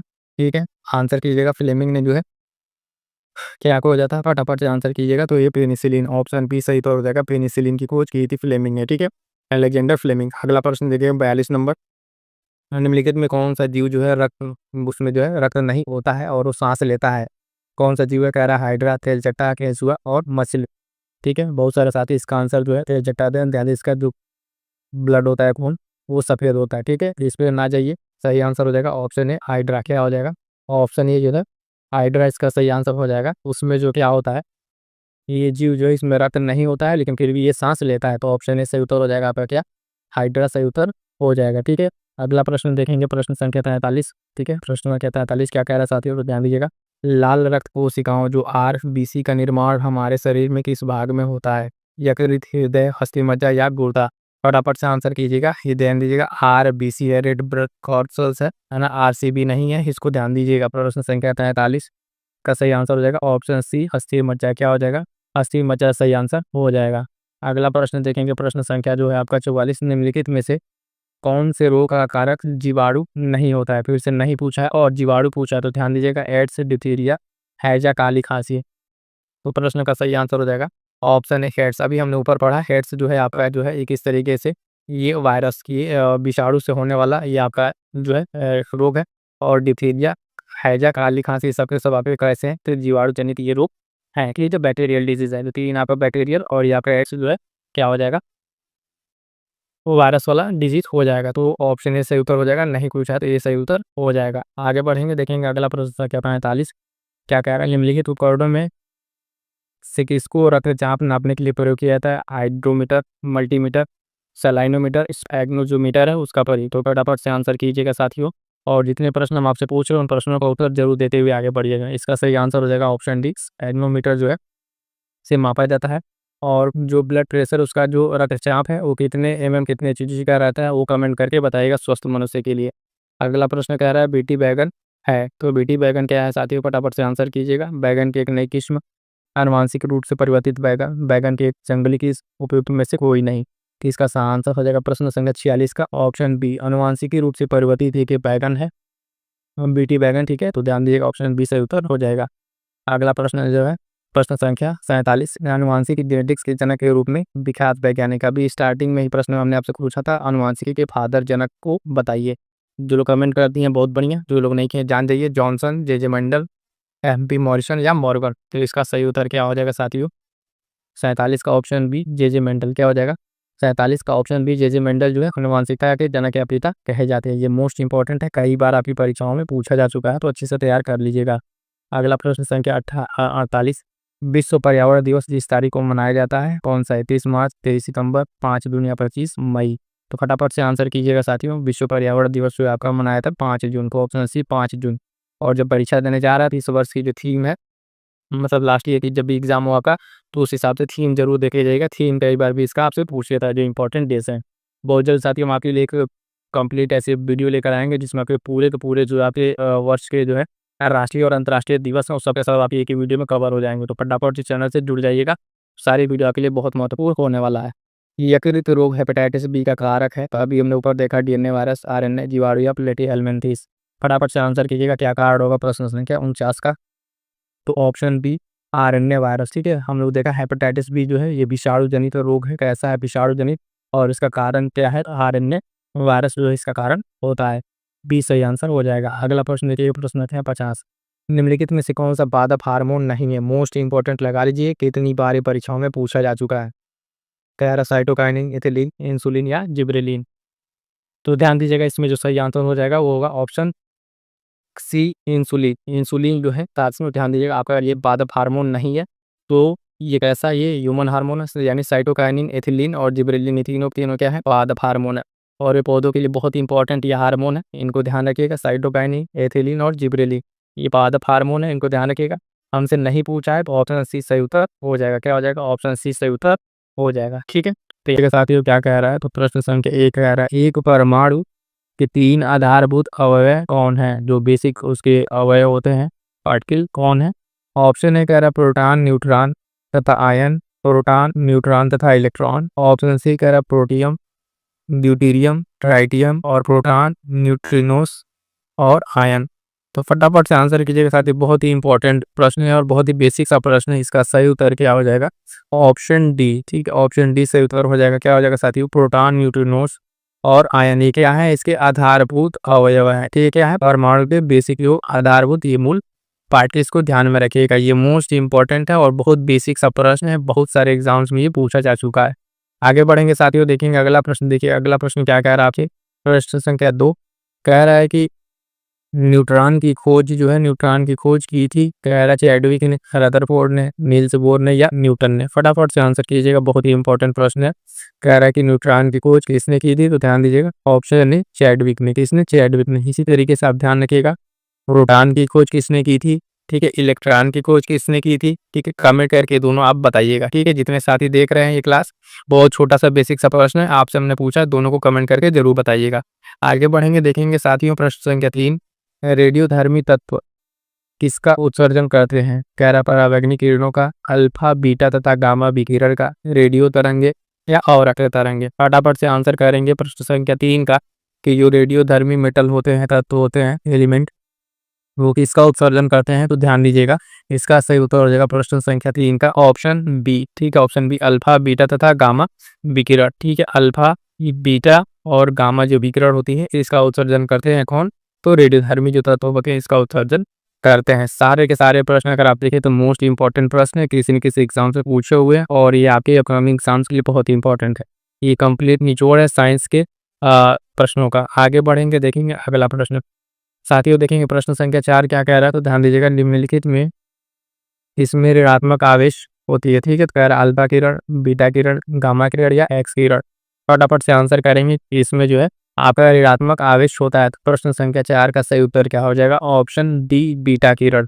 ठीक है, बीटा किरण जो है इसमें क्या होता है आपका? तो नेगेटिव चार्ज होता है, नेगेटिव चार्ज होता है। ये पॉइंट आपको ध्यान में रखना है। ये जितने भी साथी देख रहे हैं, आपका चैनल आपका परिवार है, फटाफट से वीडियो के बाद लाइक कीजिए और अपने साथियों तक शेयर कर दीजिएगा। जो लोग नहीं जुड़े हैं, चैनल से जुड़ जाइएगा। बहुत सारी ऐसी क्लासेस इंपॉर्टेंट आपको यहाँ पे देखने को मिलेंगी। अगला प्रश्न क्या कह रहा है साथियों? प्रश्न संख्या 5, रेडियो एक्टिविटी की परिघटना की खोज किसने की? मोस्ट इंपॉर्टेंट ये भी लगाइए। ठीक है, कई बार ये प्रश्न पूछा जा चुका है। कह रहा है मेरी क्यूरी जो है, Pierre Curie, Henri Becquerel, J Thomson. फटाफट से आंसर करेंगे प्रश्न संख्या 5 का कि इसका सही उत्तर क्या हो जाएगा? तो ऑप्शन सी, हेनरी बेकरल। क्या हो जाएगा? हेनरी बेकरल सही उत्तर हो जाएगा ऑप्शन सी, 5 का सी। आगे बढ़ेंगे साथियों, देखेंगे अगला प्रश्न संख्या 6 क्या कह रहा है? रेडियोधर्मिता का यूनिट क्या है? ठीक है, तो यूनिट पूछ रहा है आपसे, रेडियोधर्मिता का यूनिट। कह रहा ऑप्शन है एंगस्ट्रॉम, कैंडेला, फर्मी या क्यूरी। 4 ऑप्शन आपके सामने, फटाफट से आंसर करेंगे कि रेडियोधर्मिता का यूनिट क्या होता है। तो ध्यान दीजिएगा साथियों, ऑप्शन डी, क्यूरी। रेडियोधर्मिता का जो यूनिट है वो क्या है? तो उसको क्यूरी में मेजर करते हैं और ये बहुत ही इंपॉर्टेंट प्रश्न है, ध्यान रखिएगा साथियों। इसी तरीके से आप इस चैनल से जुड़ के जो है आपके नए करंट अफेयर को तैयार कर सकते हैं। जीएस या फिर हर एक सेगमेंट इस पर क्लासेस आएंगी, तो बहुत ही महत्वपूर्ण है। आप जुड़िए जीएस और करंट अफेयर के लिए, कहीं से वन शॉट सॉल्यूशन आपको इस चैनल पर मिलेगा। जो कोई भी आपका एग्जाम है उसके लिए आप फटाक से जुड़िए यहाँ से, इस चैनल से। अगला प्रश्न संख्या 7 कह रहा है, रेडियोधर्मिता पदार्थ का आधा जीवन काल 70 दिन का है। उसी पदार्थ का 1 ग्राम कितने दिन बाद, ठीक है, 0.2 ग्राम रह जाएगा। ठीक है, कितना ग्राम रह जाएगा? 25 ग्राम रह जाएगा, 0.2 ग्राम। तो ध्यान दीजिएगा, इसको कह रहा है कि 140 दिन, 70 दिन, 210 दिन या 280 दिन। फटाफट से आंसर करिएगा कि इसका सही आंसर क्या हो जाएगा।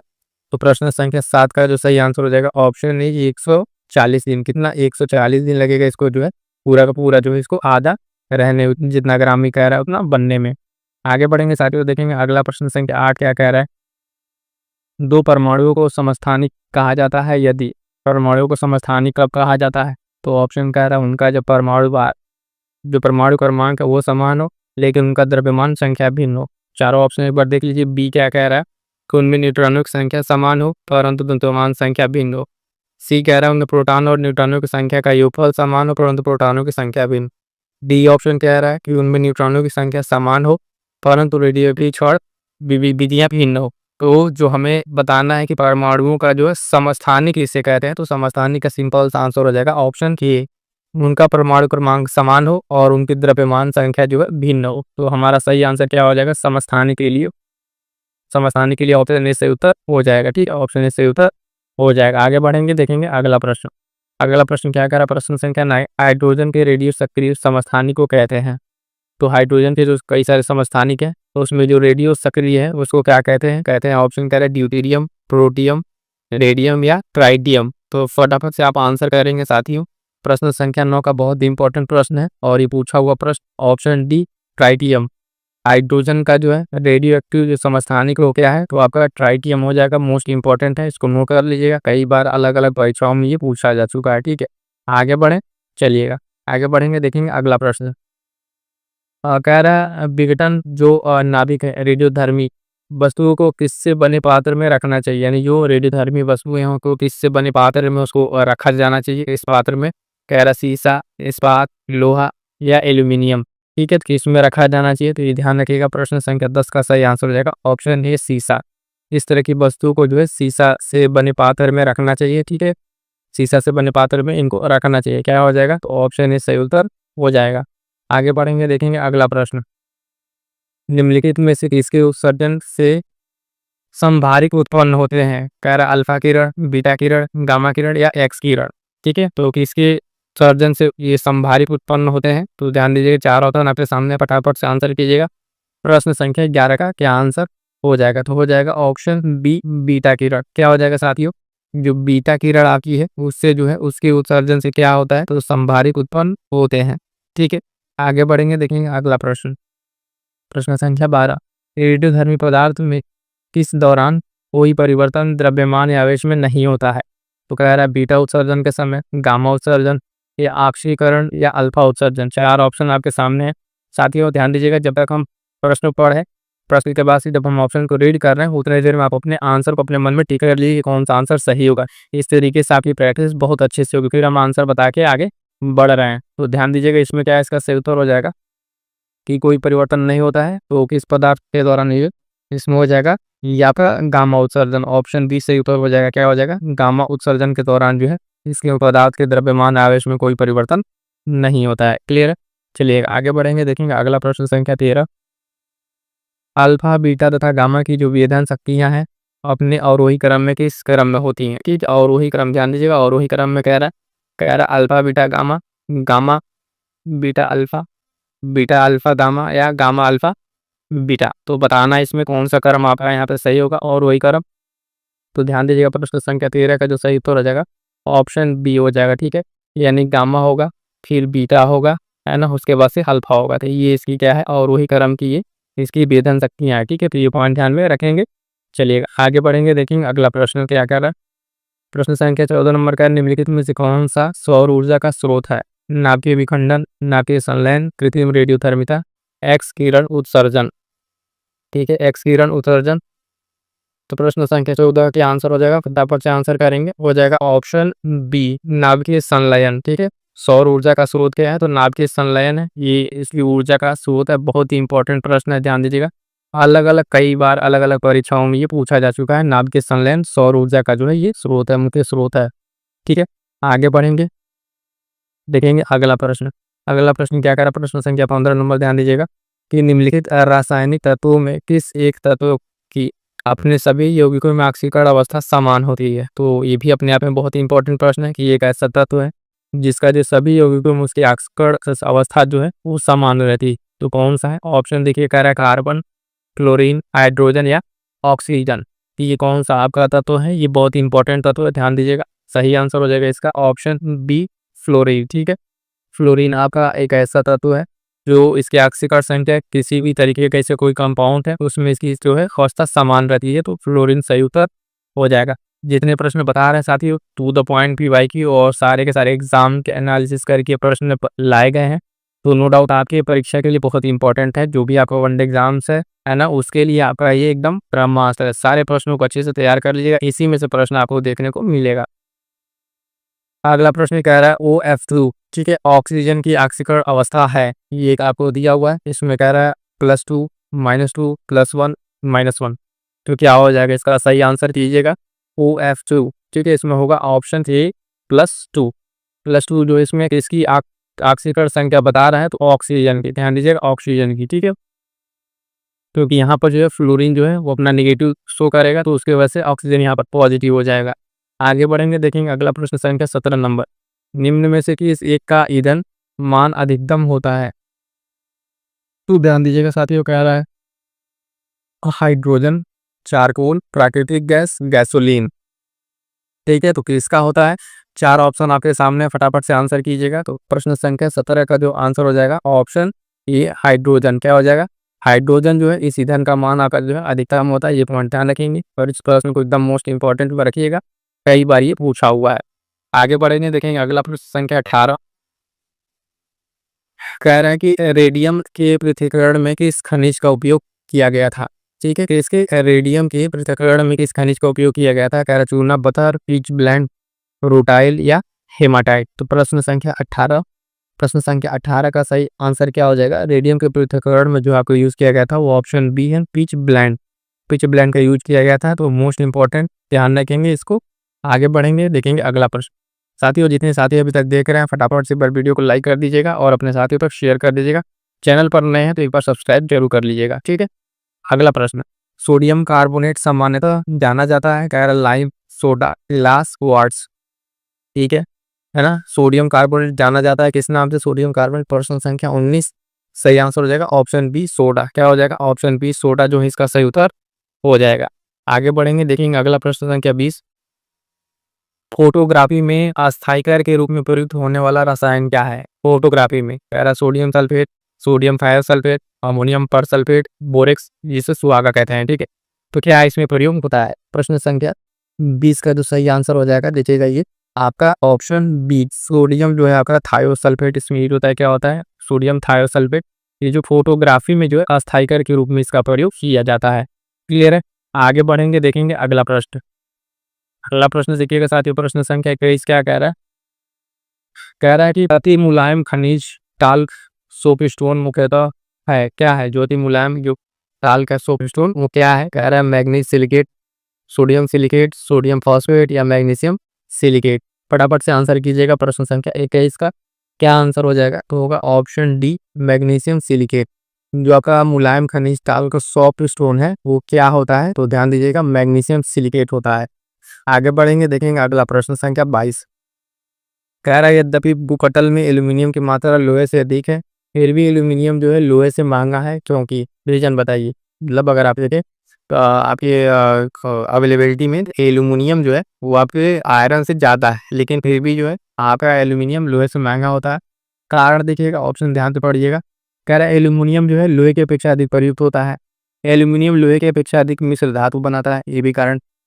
ये कह रहा है एल्यूमिनियम का जो निर्मित उपकरण है उसकी डिमांड या मांग कह लीजिए लोहे के उपकरण से अधिक है।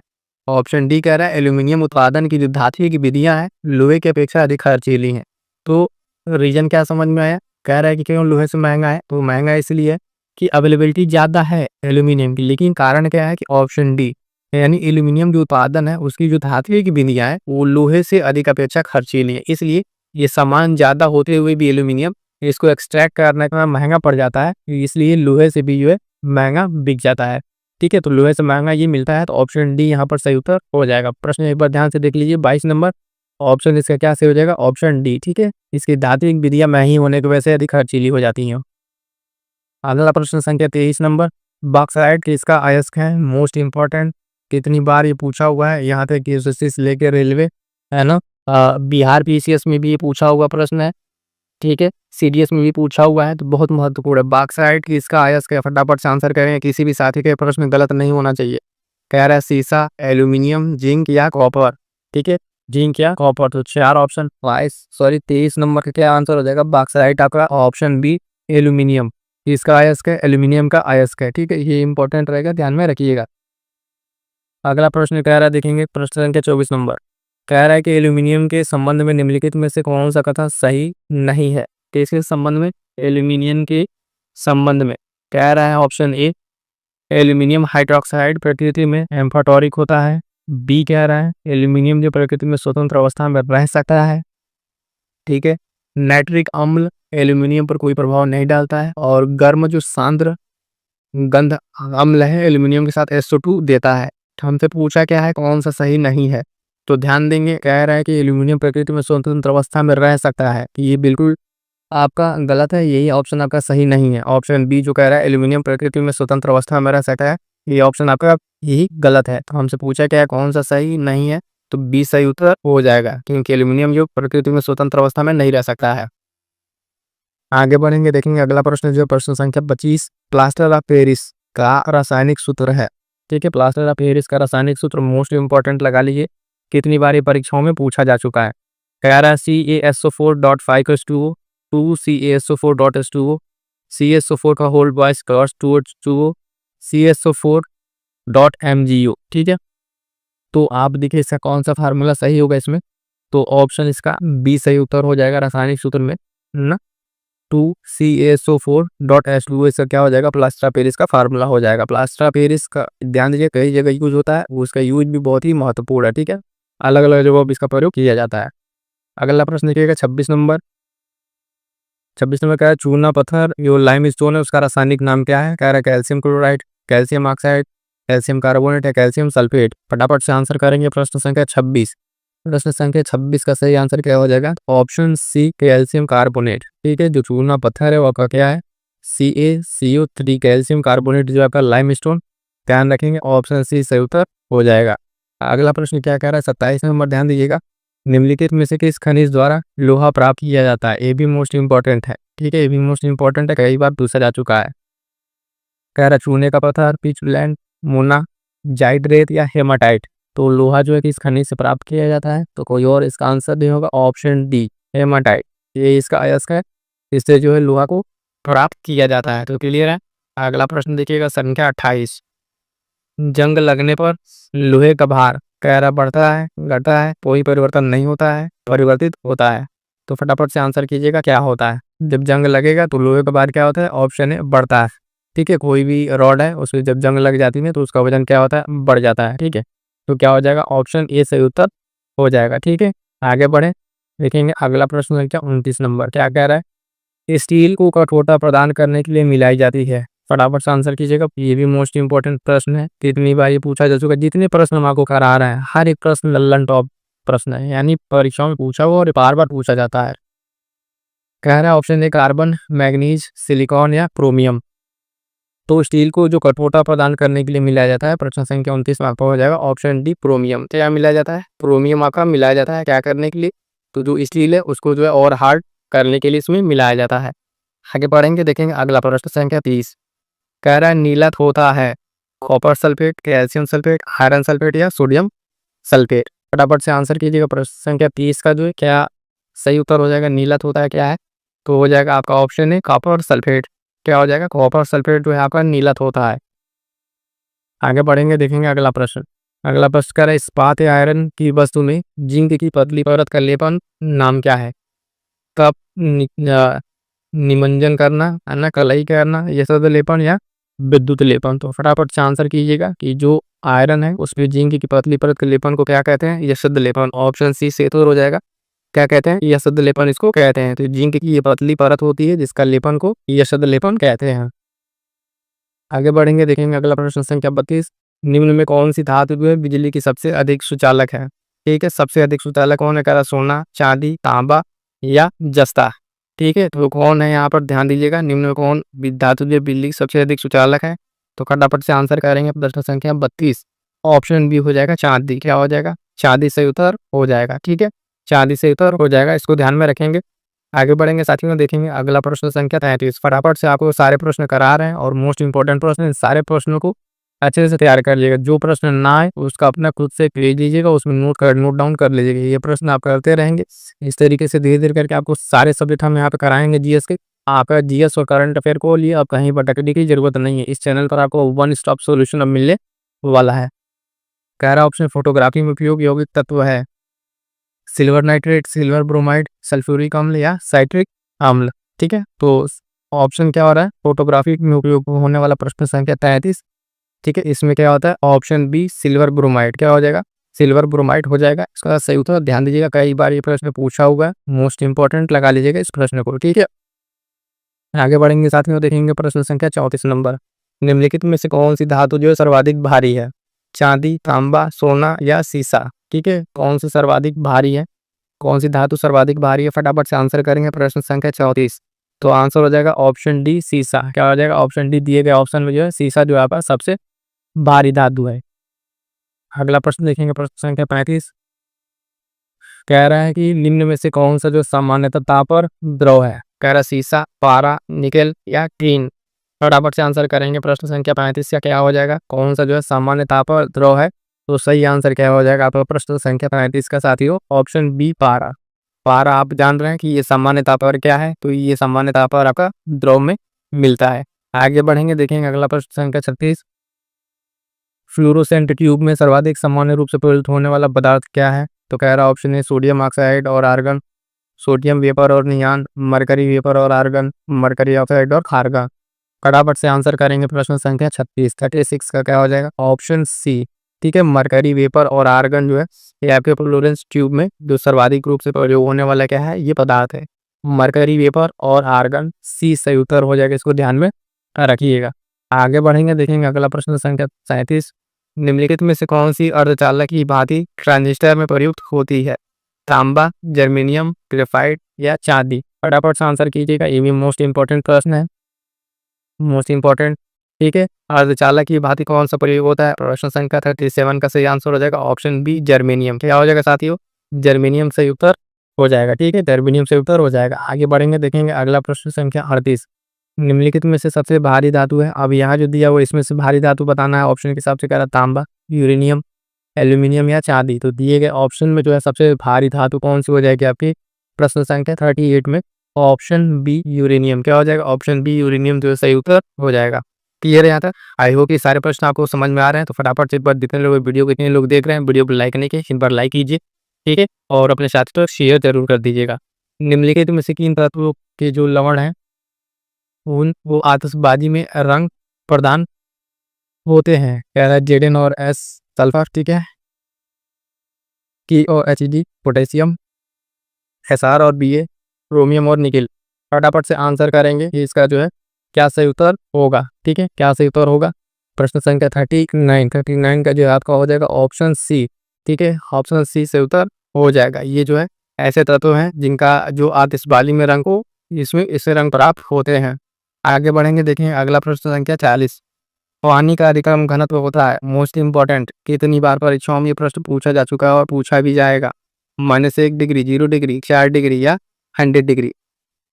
तो पानी का घनत्व जो है आपका अधिकतम किसको होता है, तो ध्यान दीजिएगा 4 डिग्री सेल्सियस पर। कितने पर 4 डिग्री सेल्सियस पर जो है पानी का घनत्व क्या होता है ये आपका अधिकतम होता है। ठीक है, अधिकतम होता है, ध्यान में रखेंगे। आगे बढ़ेंगे साथियों, देखेंगे अगला प्रश्न क्या है प्रश्न संख्या 41। पानी में नमक मिलाने पर पानी के क्वथनांक और हिमांक बढ़ जाएंगे, घट जाएंगे, क्रमशः बढ़ और घट जाएंगे, घट जाएंगे और बढ़ जाएंगे। प्रश्न को ध्यान से पढ़िएगा और आंसर कीजिएगा।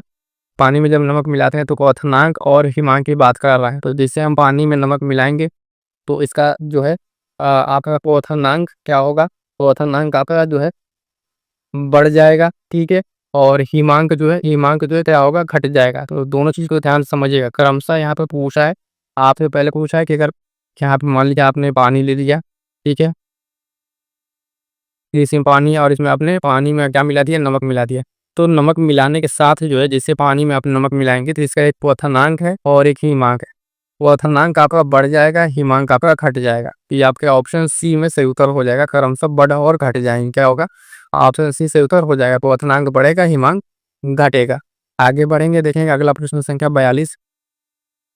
सभी जैव यौगिकों का जो है अनिवार्य मूल तत्व है नाइट्रोजन, ऑक्सीजन, कार्बन तथा ऑप्शन डी गंधक। क्या हो जाएगा प्रश्न संख्या 42 का सही आंसर क्या हो जाएगा साथियों, तो ऑप्शन सी कार्बन। कार्बन जो है सभी जो जैव यौगिक हैं उनका जो है अनिवार्य मूल तत्व है क्या, तो आपका वन एंड ओनली कार्बन। ठीक है, सी से उत्तर हो जाएगा। अगला प्रश्न देखेंगे प्रश्न संख्या 43। निम्नलिखित में से किसमें कार्बन नहीं है, कह रहा हीरा, ग्रेफाइट, कोयला या इनमें से कोई नहीं, या इनमें से कोई नहीं। तो ध्यान देंगे आप ये दिए गए सारे ऑप्शन में इसमें भी कार्बन है, ग्रेफाइट में भी, कोयला में, तीनों में कार्बन है। ऑप्शन से उत्तर क्या हो जाएगा, पूछा है कि कार्बन नहीं है तो इनमें से कोई नहीं, डी से उत्तर हो जाएगा। यानी दिए गए तीनों में आपके क्या है कार्बन आपके मिल जाएंगे। तो ऑप्शन क्या हो जाएगा, ऑप्शन डी से उत्तर हो जाएगा। अगला प्रश्न देखेंगे प्रश्न संख्या 44 नंबर क्या कह रहा है, कह रहा है कोयला जो है निम्नलिखित प्रकार में किस एक में शेष प्रकार के अपेक्षा अधिक प्रतिशत अंश कार्बन का होता है, तो बिटुमिनस, लिग्नाइट, पीट या एंथ्रासाइट। क्योंकि इसमें जो है कार्बन का प्रतिशत जो इसमें ज़्यादा होगा। प्रश्न संख्या 44 का आंसर हो जाएगा ऑप्शन डी एंथ्रासाइट। क्या हो जाएगा, एंथ्रासाइट जो है, एंथ्रासाइट में अगर आप देखेंगे तो एंथ्रासाइट में आपका जो कार्बन की मात्रा जो है इसका अंश जो है उसका प्रतिशत जो है वो क्या हो जाएगा, वो आपको उसमें अधिक हो जाएगा। कौन सा है, एंथ्रासाइट। अगला प्रश्न सिंपल सा है, सामान्य किस्म का कोयला है, कह रहा है एंथ्रासाइट, लिग्नाइट, बिटुमिनस या पीट। फटाफट से आंसर करेंगे क्या हो जाएगा, सामान्य किस्म का कोयला कौन सा है। 45 का सही आंसर क्या हो जाएगा आपका ऑप्शन सी बिटुमिनस। ठीक है, बिटुमिनस जो है यहाँ पे सामान्य किस्म का कोयला है। आगे बढ़ेंगे, देखेंगे अगला प्रश्न प्रश्न संख्या 46। वाहनों से निकलने वाली प्रदूषित गैस मुख्यतः होती है, मोस्टली इंपॉर्टेंट लगाइए इस प्रश्न को। और ऑप्शन पढ़िए, कह रहा है carbon dioxide, carbon monoxide, marsh gas या नाइट्रोजन ऑक्साइड। 4 ऑप्शन है और ये वाहनों से निकलने वाली कह रहा है प्रदूषित गैस। फटाफट से आंसर करेंगे प्रश्न संख्या 46 का, ऑप्शन बी कार्बन मोनोऑक्साइड। ठीक है, कार्बन मोनोऑक्साइड जो यहाँ पे सबसे प्रदूषित गैस है और ये गैस जो है बहुत ही खतरनाक गैस है ना, ये बहुत ही हार्मफुल होती है। अगला प्रश्न देखिए 47 नंबर क्या कह रहा है, क्वार्ट्ज, जो क्वार्ट्ज है किससे बनता है, कह रहा है कैल्शियम सल्फेट से, कैल्शियम सिलिकेट, सोडियम सल्फेट या सोडियम सिलिकेट से। फटाफट से आंसर करेंगे प्रश्न संख्या 47 का जो है क्या आंसर हो जाएगा, ऑप्शन बी कैल्शियम सिलिकेट से। ठीक है, क्वार्ट्ज किससे बनता है, तो कैल्शियम सिलिकेट से बनता है, आपको ध्यान में रखना है। आगे बढ़ेंगे, देखेंगे अगला प्रश्न संख्या 48, निम्नलिखित में कौन सा सामान्यतः प्रशीतक घरेलू जो प्रस्तुत शीतक है उसमें क्या होता है, उसमें प्रयोग किया जाता है। तो कह रहा है नियॉन, ऑक्सीजन, फ्रियॉन या उपयुक्त में से कोई नहीं। तो घरेलू प्रशीतक के रूप में कौन सा प्रयोग होता है, आप सभी जानते हैं, इस प्रश्न को गलत नहीं करेंगे। ऑप्शन सी जो है फ्रियॉन, ऑप्शन सी क्या हो जाएगा, फ्रियॉन सही उत्तर हो जाएगा। अगला प्रश्न देखेंगे साथियों, प्रश्न संख्या 49, भोपाल गैस त्रासदी के लिए उत्तरदायी प्रमुख प्रदूषक कौन था, मिथाइल आइसोसाइनेट, ब्रोमीन, क्लोरोफ्लोरोकार्बन या क्लोरीन। फटाफट से आंसर करेंगे कौन सा होगा, तो इसका सही उत्तर हो जाएगा 49 का, ऑप्शन ए मिथाइल आइसोसाइनेट जो है भोपाल गैस त्रासदी के लिए प्रमुख प्रदूषक था, ये सही उत्तर हो जाएगा। अगला प्रश्न देखेंगे प्रश्न संख्या 50, भूपपड़ी में सर्वाधिक मात्रा में पाया जाने वाला तत्व है ऑक्सीजन, नाइट्रोजन, मैग्नीज या सिलिकॉन। तो ध्यान दीजिएगा, इस शब्द को ध्यान दीजिएगा कि भूपपड़ी में पूछ रहा है। ठीक है, इसमें सर्वाधिक पाया जाने वाला तत्व क्या है, प्रश्न संख्या 50 का सही आंसर हो जाएगा ऑप्शन ए ऑक्सीजन। क्या हो जाएगा, ऑक्सीजन जो है सर्वाधिक पाया जाने वाला यहाँ पर तत्व आपका हो जाएगा। क्लियर है साथी, यहाँ तक जो हम लोग कंप्लीट किए अपने जो है 50 मोस्ट इंपॉर्टेंट प्रश्न हम लोग यहाँ तक कंप्लीट कर चुके हैं। क्लास अगर आपको पसंद आई हो तो फटाफट से वीडियो को लाइक कीजिए, है ना, और चैनल को सब्सक्राइब करके हमारे साथ जुड़ जाइएगा। इसी तरीके की बहुत सारी क्लास आपको मिलेंगी जीएस की और साथ साथ करंट अफेयर की। ठीक है, मिलते हैं किसी और नेक्स्ट क्लास में, तब तक के लिए थैंक यू सो मच।